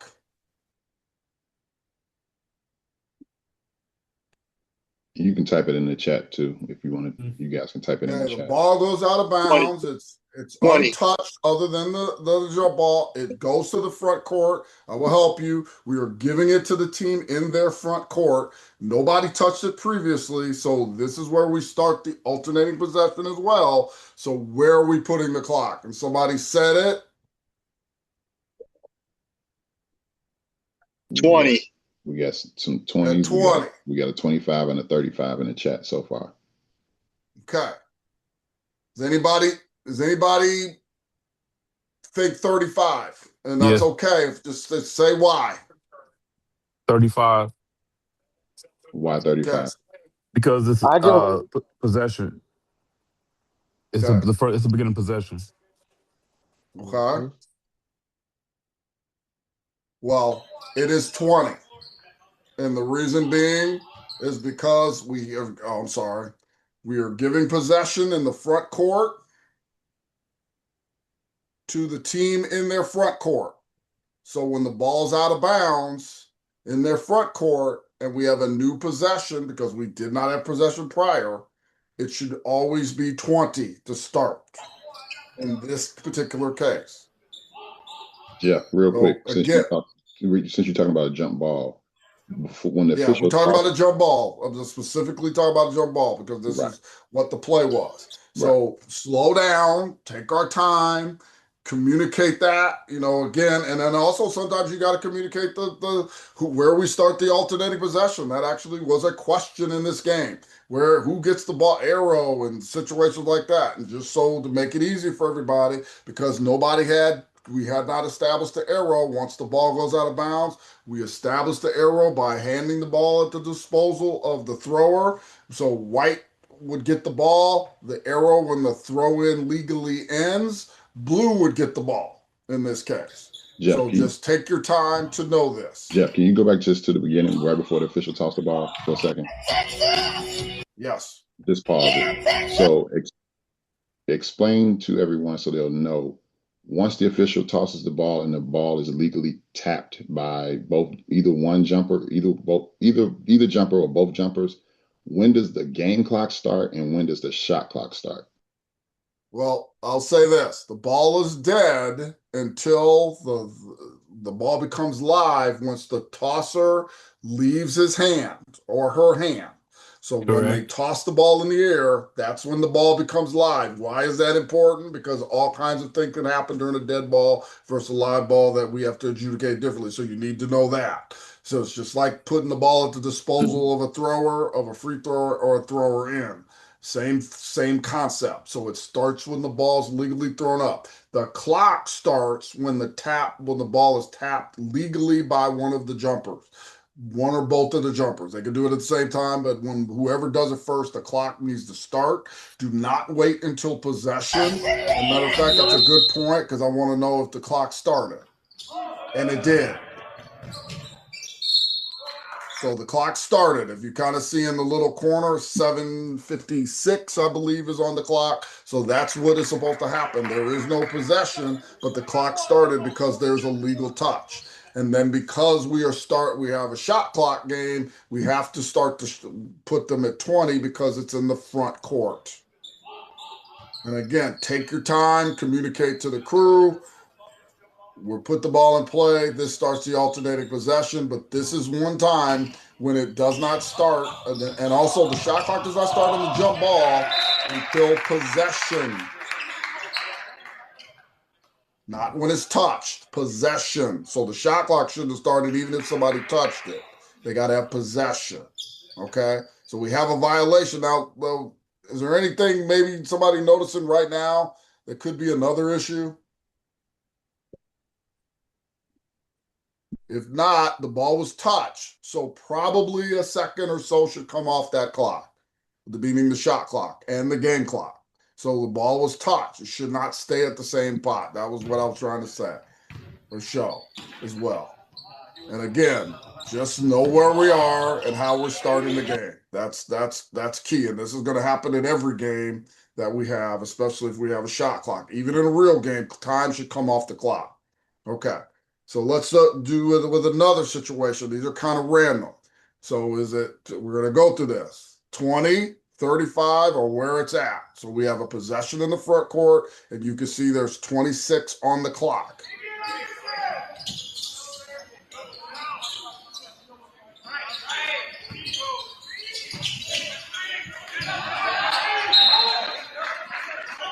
We have it out of bounds. And it's hard to see. I think it will come in preview. So where should the clock be?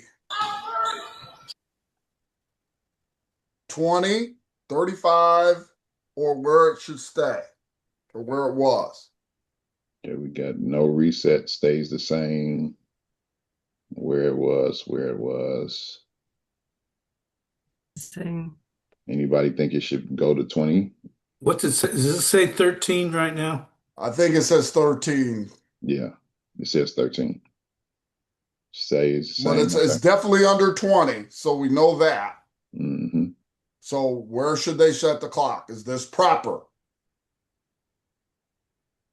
And I'll help you out. It is. It's at 13. It should stay at 13 because we had an out of bounds. We had a possession by the team in the front court, and then it got knocked out of bounds, and they're going to retain possession. So unless there is no team change of possession, this should stay exactly where it's at. And again, good job of the crew. Did a good job. One of the assigners is on that, so he assigned a good crew on this to make sure that that was clear. Any questions about that? Okay, going to go to Jeff, another one. can you run that from the start again, Jeff, one more time? Okay.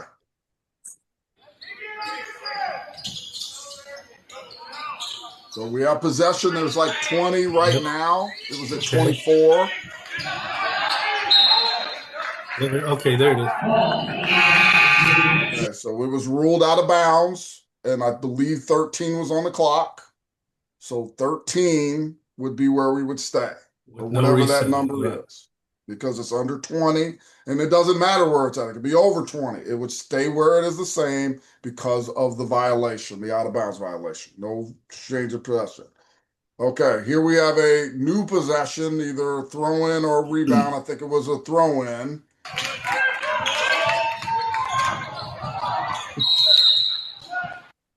Okay, does everybody see that? Offense had the ball. The ball is knocked out of bounds by the defense. It's in the front court. Clock stops at 31. Is it 20, 35, or does it stay where it's at? Stays where it's at. Why? Because the possession didn't change. Possession didn't change. What other thing? It's in the front court, so why wouldn't it be 20? Because it's an out of bounds. Right. So it's an out of bounds. Out of bounds rarely, if ever, changes or resets the clock, period. So if this was 5 seconds on the clock, this is the case. So this was just the defensive play. They knocked the ball out of bounds. No change of possession. They were out of bounds before this happened. It's in the front court. It would go to the spot where the ball went out of bounds, because we remember we have the new rule. The spot that it goes out of bounds is where they put the ball in play, or supposed to put the ball in play, and I believe they do a good job doing that. So he doesn't put it at the 28-foot mark. He puts a little above the 28-foot mark, but the clock stays the same. Now, the reason I'm saying this is because we all have to know this. This is not just one official that has to know this, not the official that just called the out of bounds. We all need to know why we are setting this up and where we are. Okay? Okay. Another play. Assisted by Fridman. This is going to be a foul in the front court.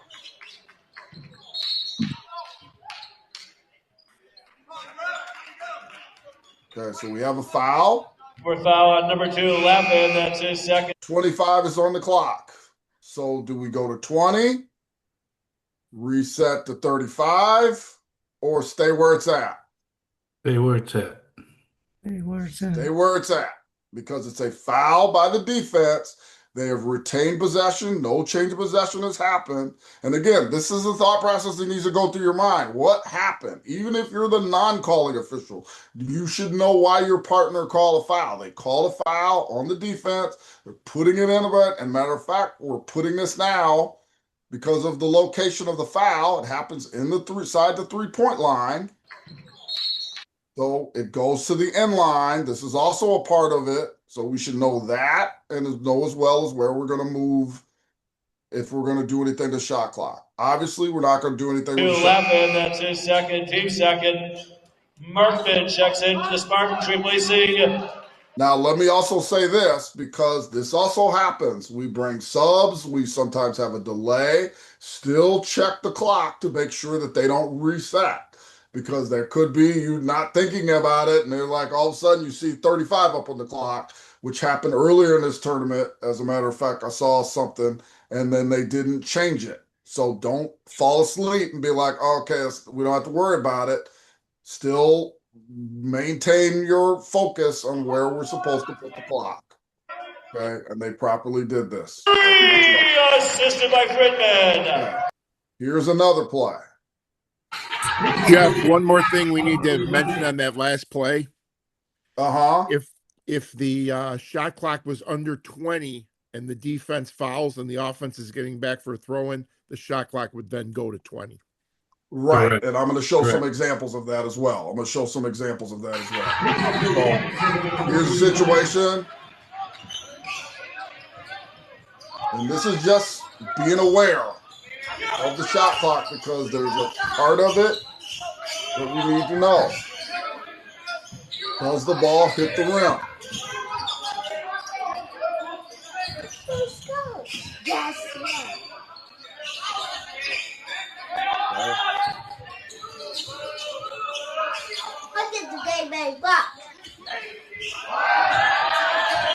So he's trying to put up a desperation shot. It hits the rim. Okay? This is key because what happens if it hits the rim? And he's released it and the horn goes off. In that particular situation, you ignore the horn. Play on. Play on. So the thing is if he released it and it hits the rim, now if it's in his hand and it hit and the horn goes off, it's dead. Play's over. Okay? So we have to know that. So play's over if it's in his hand. And we blow the whistle. And we blow the whistle. Yep. Now, if he gets it off and it doesn't hit the rim, then it is a violation. It is a violation. We got to get it there. But it does hit the rim. You can see the trajectory go back towards where he shot it, in the direction he shot it. So the horn goes off. This would not be a violation. This would not even be a violation if the offense got the ball back. We would have to still play on. So it's a little detail, but it might be something that might be like, did he release it before? You might be thinking, especially if you're not the calling official on the shot. So you want to be aware of those little situations. So know when the ball hits the rim. Hey, Joe. Okay. Yes. Hey, how you doing? Hey, I noticed a change of possession. The shot clock went back to 20. It should have been set to 35. Good observation. So, and I think that they might have, in this case, changed it really quickly. But this is another thing you need to notice. That is very true. Because if it's 20, we'll see, it goes to 35 right then and there. So they might have initially reset it at 20. It goes back to 35. And then you see, if I would have let this play a little longer, you would see that they did reset it properly. But that's okay, because if it takes them a couple seconds or a half a second or something after the situation, we're not going to get involved and stop anything because of that. They've done what they do responsibly. Okay. Jeff, real quick. Yes. Go back to the shot right before they released the shot. If we can look at the trail in the center, the mechanics that they're using. All right. Okay, right here. Right before, probably like maybe 6 seconds, 7 seconds, I believe it was. It was under 10 seconds. They were just letting each other know. Okay. See right there. You see and this is a good signal. Actually, all three of them. This is a good signal to give the indication of just to be aware, because it could be you're not aware initially of that. Oh, did I go back? Yeah. This is a good indication to tell your partner we're close. We're in the 10 seconds. Really, that's the time that this is normally done. And maybe we'll put some more training on this to clarify this later on, Gary. But usually at about 10 seconds, we should indicate to the now. At other levels, I don't care if both of you do it in this case, because I think that we need to just be aware of the shot clock situation. But it's really In other levels, the center and the trail are the ones who give the signal. They're actually supposed to point to the clock. That's a prescribed mechanic. We don't really have a mechanic, but I don't care in our level that we do this just to give an indication of communication that we are at that point. So now we're all aware that we have a shot clock potential situation, and if the shot doesn't go off or whatever, our antenna's up to make that ruling, because anybody can make that ruling. The lead, if that shot is in this area and he shoots it and it's in the hand, the lead can also make this ruling on a shot clock violation. Or if they know it does not hit the rim, they can make a ruling as well. So not just something for them. So kind of moving on to another play. Watch the ball, whether it hits the rim. You see a couple shots, it doesn't hit the rim, properly starts, and then we have a defensive rebound. So we have to be aware of that, because if this happens, like the first shot misses, we don't have a reset. It's supposed to continue. And if we don't call a foul, we've called nothing. And then he finally shoots. It would go to 20 if the offense gets it, but the defense gets it. It's an easy 35. So that's pretty self-explanatory. Okay, this one might be a little more tricky.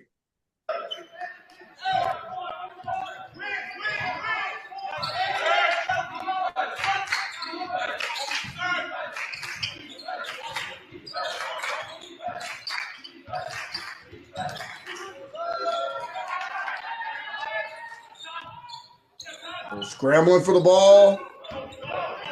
Where do we put the clock? 35. Ball was recovered in the backcourt. Okay, 35. Does it matter that it's the backcourt? No, it doesn't matter if there was a change of possession during a live ball. Okay. Change of possession during a live ball. This is the trickier one. And I say that because this is the one that I saw probably more mistakes made this past week in film. Is that anytime that they would reset on a steal, they would sometimes just go to 20. This is supposed to be 35. And they might say, well, it doesn't matter a whole lot. Well, 15 seconds is big, especially at certain points in the game. But when they have another steal, they do it right. So we have to be aware of these little things. And then I'm not talking about the table. The crew has to be aware. This is not just for the table. If they go right to the basket and everything is quick and this, that, the other, we may not have to stop anything. But if they pull it out or there's some stoppage of some kind for them to advance the ball, then we have to correct this. We cannot wait. So we messed up the first time on the first one. There should have been a reset. And then we ended up having another turnover, and then they got it right. So hey, this Jeff, is the thing we're having the most problem. Yes. Sorry to interrupt. If we had this scramble in Blue's front court and Blue recovered it, it still resets to 35? Yes, it does. Okay. Any live ball turnover, that's the best way I can say it. Any live ball turnover should be a 35 reset. Dead ball, different. Anytime we turn the ball over for the dead ball and we're going to have a throw in, now we got to consider what part of the court it's on. But not a live ball turnover. So if they turn it over right on the block and I steal it from you in the back court and now my front court, 35. Assisted by 35. So I think, okay. Go to a couple others. And again, we don't have very many here. But these are just some examples just to get you thinking.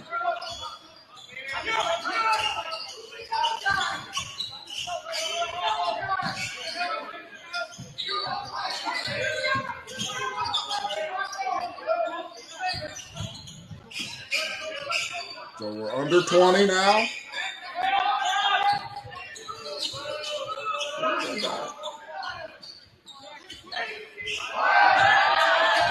I think I went back. Okay, we'll do this one. This one might be.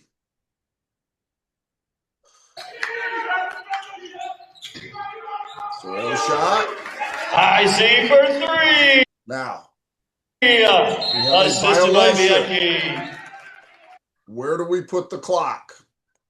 We have a throw-in violation in their back court. So where does the clock go on the next possession? 3 seconds. It's a full reset. I mean, it's a 20 reset. I'm sorry, not full. This was a violation in the back court of the old team. Now the new team, we are going to put this at 20 because now we have a dead ball turnover, which results in the ball in the front court and on the end line. So now it will be 20. Okay, this is key. This is why I said there never should really be a time that I cannot think of one where there's 35 on the shot clock in the front court. And I saw that happen a couple times in a couple tournaments. Now, the other thing is for new officials, take your time before we put the ball in play. There's 6 players out on the court. They don't know who's supposed to come off. There it is. And now they get the 6th guy off. So do not put the ball in play just because, oh, well, we gotta get going. No, wait till they're not playing with 6. Once we put the ball in play, they play with 6. That's different. But give them time, especially when there's confusion. Because it could be, because I think in this case they were like, no, you're supposed to come out. No, Johnny, I want you to come. No, I want you to come. Like they're arguing with each other about who's coming out. Don't put the ball in play. Slow everything down and get the right number as well, and make sure the clock. That's just another one of your responsibilities now. Okay, just a few more, and then we can go. You don't hear my singing. Any issues? No reason. They didn't turn the shot clock on. They didn't turn the shot clock on. So how are we going to correct this? And I'm not going to say that there's a right or wrong answer specifically other than the rule. So Do we how have any kind of definite knowledge? The clock? Do we have any kind of definite knowledge? Right. So when we notice this, and this is one of the reasons why we need to have kind of an idea when the shot clock should start as a crew, because if we have definite knowledge, I count in my head. That's one of my definite knowledge. I'm the lead on this play, so I kind of know where clock was, where we should have started, and kind of can construct this a little bit, because this should not be a 35 in the front court.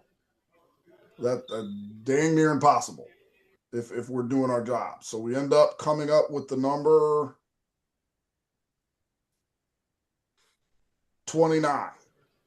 Now, let me also say this, and this is why I want to mention this too, because we had an issue where they did not know how to run the equipment properly. And if you really look and examine this, they had to put more time on the clock to run the shot clock down. That is a good thing to find out before the game starts. Like, If don't you have find that recall out. on your box. Right. Do they have recall, or do they know how to correct the time on the shot clock? Because it took them a while, because they did not realize the two were independent of each other. All they knew is that if the shot clock could only run if the game clock was running. So what happened in this game, they had to move the time up to move it back down to get it to the shot clock at a certain time. So that was just a little thing, and that's something that I've never had happen before. So that might be another thing you want to do when you go to the table. Hey, can you reset it? Can you set it to like a certain time? Find out what their procedure, what they know, because that can help you either figure it out quicker or figure out how much of this is like, are we taking a second off, or are we taking 10 seconds off? Because it might be more important if it's 10 seconds as opposed to 1 second. So we have to have knowledge of this. Okay. Another play. I'm not 110% sure what this one is. That ball hits the rim. Where's it supposed to reset at? No reset. Should have went to 35. 35? It should have went to 20. 35. They didn't reset it when the ball hit the rim. 20. Okay, we got a rebound by the offense. Okay. So what should it be at? I thought it went out of bounds. Okay. Good point. That's why we're doing this. So it's a reset to 20. Okay, and this is sometimes what also I saw the mistakes made. They would reset it to 35. Now we have a foul. We have an offensive foul that takes place after the reset. So where should that be reset to? 35. Why? Change of possession, right? Change of possession, but what are we doing with the throw-in? Where's the throw-in taking place? The inline.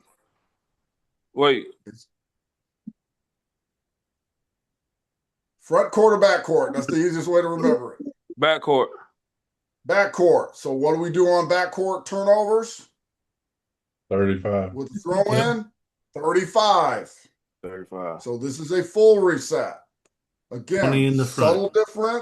subtle difference, but you got to know this. And then you got to because maybe they put it up immediately and then they think, oh, it was 20, and then they mess it up. Now, this is a college example, but this is what I want to emphasize on this one.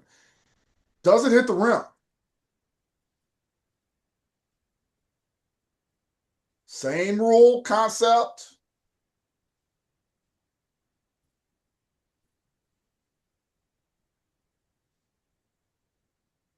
And it's at 17, by the way. And you will see it.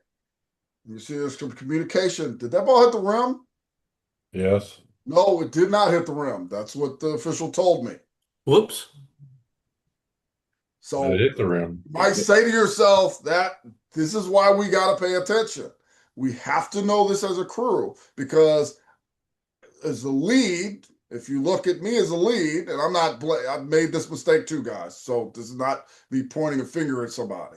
I can't see the ball on the other side of the rim or the other side through the glass and everything.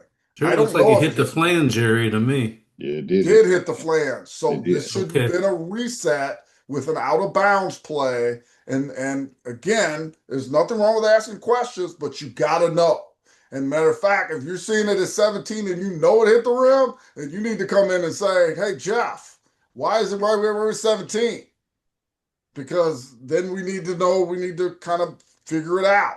Because again, this takes away some time from the team that they earned. It was an offensive, it wasn't a rebound, it was just knocked out of bounds after they hit the rim, but they are supposed to get the full time. So at least their full time, meaning the 20. So that's another thing. Okay, just a few more plays and we can be done.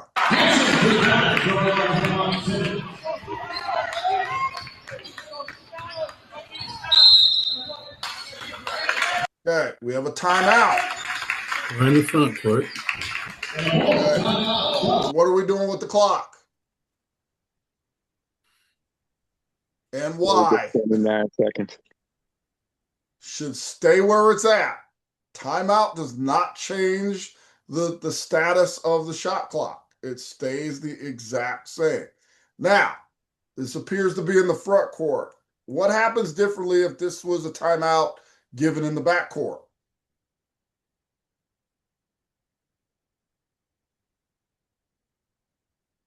What would we do? What changes? 10-second reset. 10 seconds. 10 seconds is different. So from 29 to 19, and we're just saying theoretically, if this was in the backcourt, now we have a new time that it's supposed to be set to. And we're supposed to, now, in Illinois, we're giving the 10-second count, but you need to probably have a violation at 19. You need to be cognizant of that and be aware. So don't have it where we're calling a violation at 20 or calling a violation at 25 because we lose track of where we are. Communicate this to each other. Don't just say, oh, it's 29, it's no big deal. They may reset the shot clock. And they may think that they don't get new time. I did actually hear of a situation this past week where the coach insisted that they only got now 4 seconds to get the ball across. If it was that case, so we might have to communicate that to the coaches and the players as well. Okay. Okay, another play. We're above 20. We're at 20 now. We're 23, I think we're on the clock. So we have a foul. What happens to the clock? Stays the same. Stays the same. Why? Defensive foul when the shot clock is at higher than 20. Shot clock is higher than 20. It's a defensive foul. The team retains possession. It stays where it's at. Okay. Yep. And it's in the front court. It's in the front court. It's in the front court. If it was the back court, what would be the result? Full reset. Full reset. And again, I got about 2 more and we're done. I just want to show these little plays, and these are things I noticed over the weekend.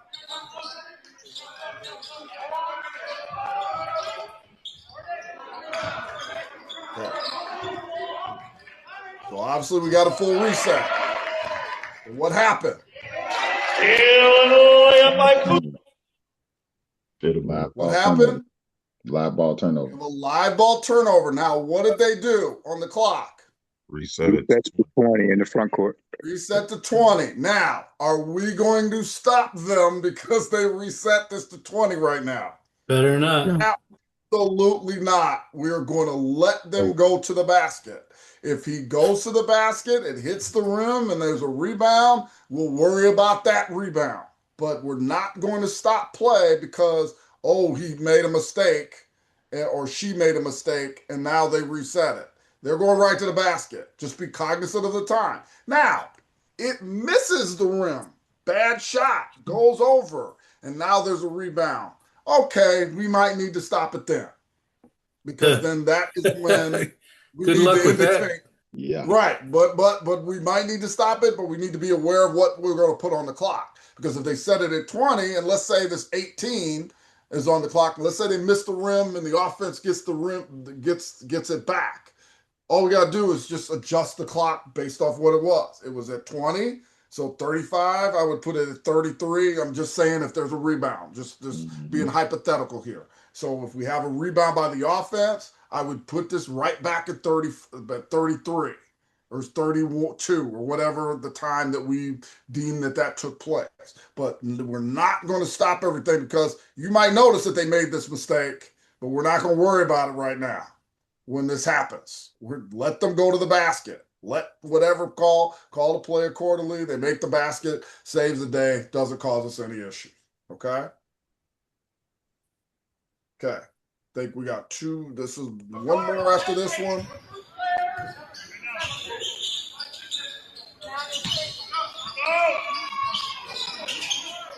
Okay.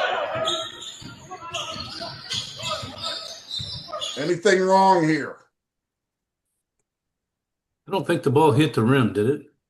On the shot? Doesn't look like it did, but look who got the ball. They didn't start the shot clock. Right. They didn't start it initially. So we might have to, and they wait till they're in the front court, so we might have to adjust this. This is a time that we might have to adjust this if we notice this. I may not initially, but if we get to maybe across half court and I don't see that there's a reset, okay, we got to take some time off the clock. We got to go 35. We got to take some time off the clock. So that could be a big now because we're actually giving them probably about 38 seconds to shoot. That could be big in a close game. It's not, but it doesn't matter. So then we have this situation happen. We have a foul. And the clock's at 21. Now, I guess the question is, if we did everything properly, would it hit 21? So that's the other thing we got to think of. So this is all the stuff that's got to go through your head a little bit. So we're not shooting a free throw. We're keeping it at 21. And then this happens. We have some more stuff happen.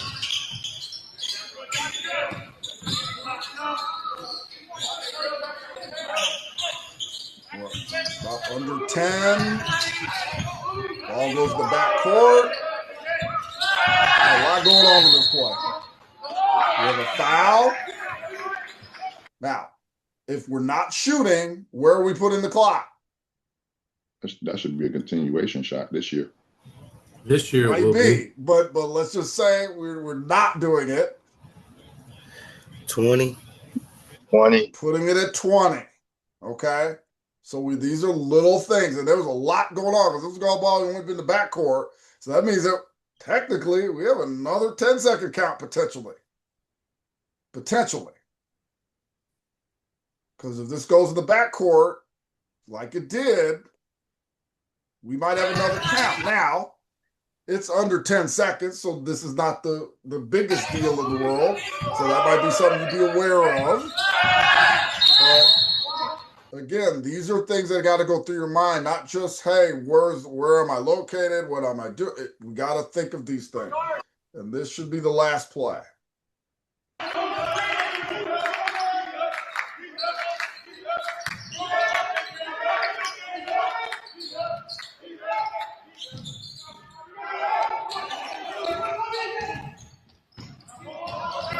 We'll reset.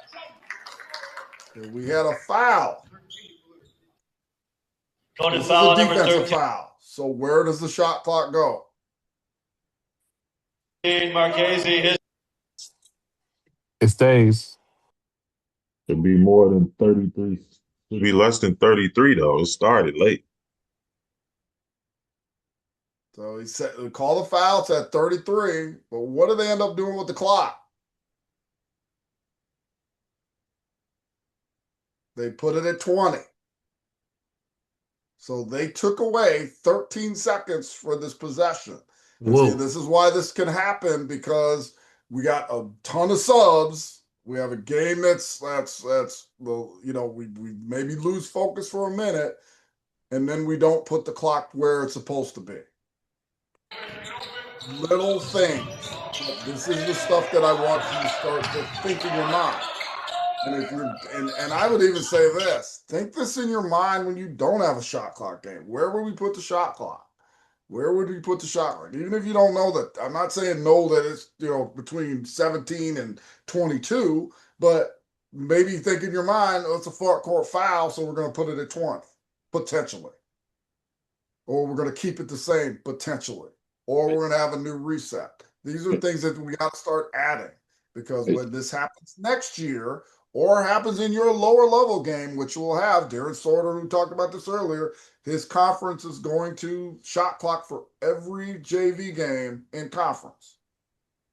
And if that's the case, that means that's going to be two of you that got to make this decision.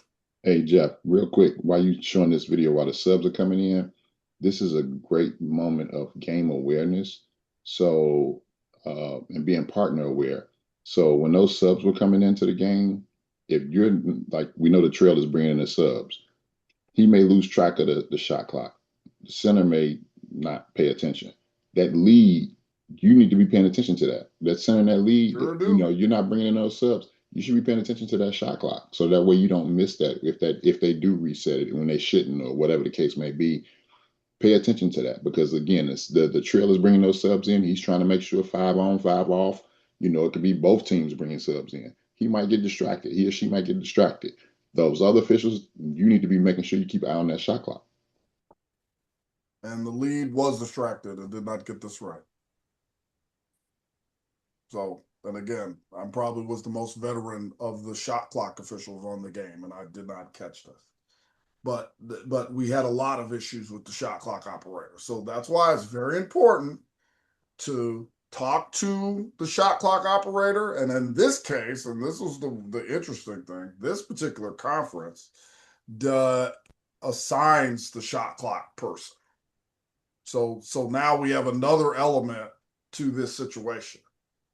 The person that is doing it is an official. He assigns it. So that's another element to this. So you never know who you're gonna have at the clock. As I said, the guy that I had at Downers Grove South, who saw our video and apparently thought it was wonderful. And I called Clarence after the meeting. I was like, Clarence, somebody actually watched this. That was not an official. That was, and he had some other officiating background, meaning he taught an officiating class at the school, but he watched the video and that's how he got basic information, and he was outstanding. And part of that was because of, you got to kind of go through this in your mind so that when these things happen, you can catch these mistakes. And if I made the mistake, you will make the mistake if you've never done it. And that just means I gotta be more on top of it, because sometimes at the lower levels you get taken for granted that this is no big deal, and it actually is a pretty big deal. So definitely got to keep it slow and sort it out. Yeah. Right. And everybody has to concentrate from the moment you walk out that locker room to the moment you walk back in that locker room. That's the bottom line. We got to know those rules. We got to concentrate. And yeah, like Gary said earlier, we're going to have some bumps in the road. We're going to make some mistakes, but let's try not to make the same mistake over and over again. Absolutely. All right. Well, great job, Jeff. Thanks for sharing that information on shot clock. Again, we'll post this video on the YouTube page. Try to get it up sometime tomorrow if possible, if no later than Wednesday for sure, so that you guys can go back and share it with other basketball officials. Thank everybody for being on the call tonight. We will be back next week. We will be back next Monday. Charlene will be leading us in another presentation, another great training. Again, all of this is just to help us get locked in and get ready for the season, so that we all can be effective at our jobs and do a great job as we like to say, we want to be the best team on the floor.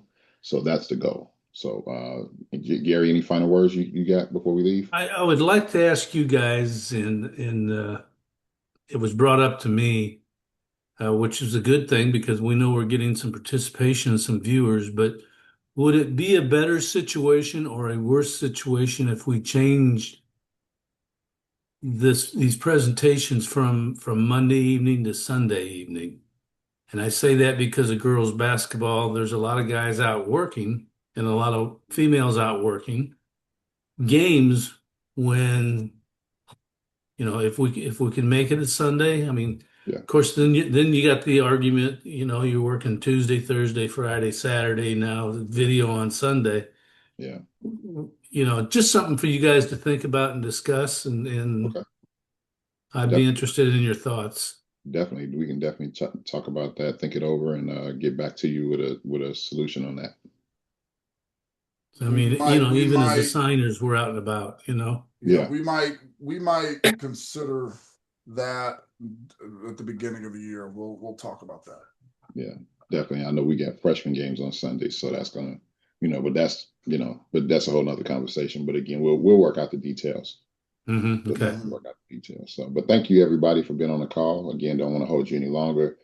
Great training tonight. Great information. Again, please spread the word. We want to encourage other officials to get on here and take advantage of the training, because again, this is all to help us be better at our jobs. So, and we want to provide consistency throughout the state of Illinois when it comes to basketball officiating. So yes, we do. Definitely want to say, I want to give a big shout out to all of the state interpreters that were on the call, the state clinicians as well. Thank you guys for being on the call, supporting what we're doing. Again, this is all about education and helping us all get better.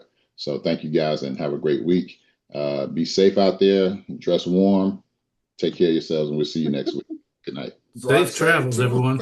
Safe travels. Yes, safe Thanks, travel. everybody. Thank you. Mm-hmm.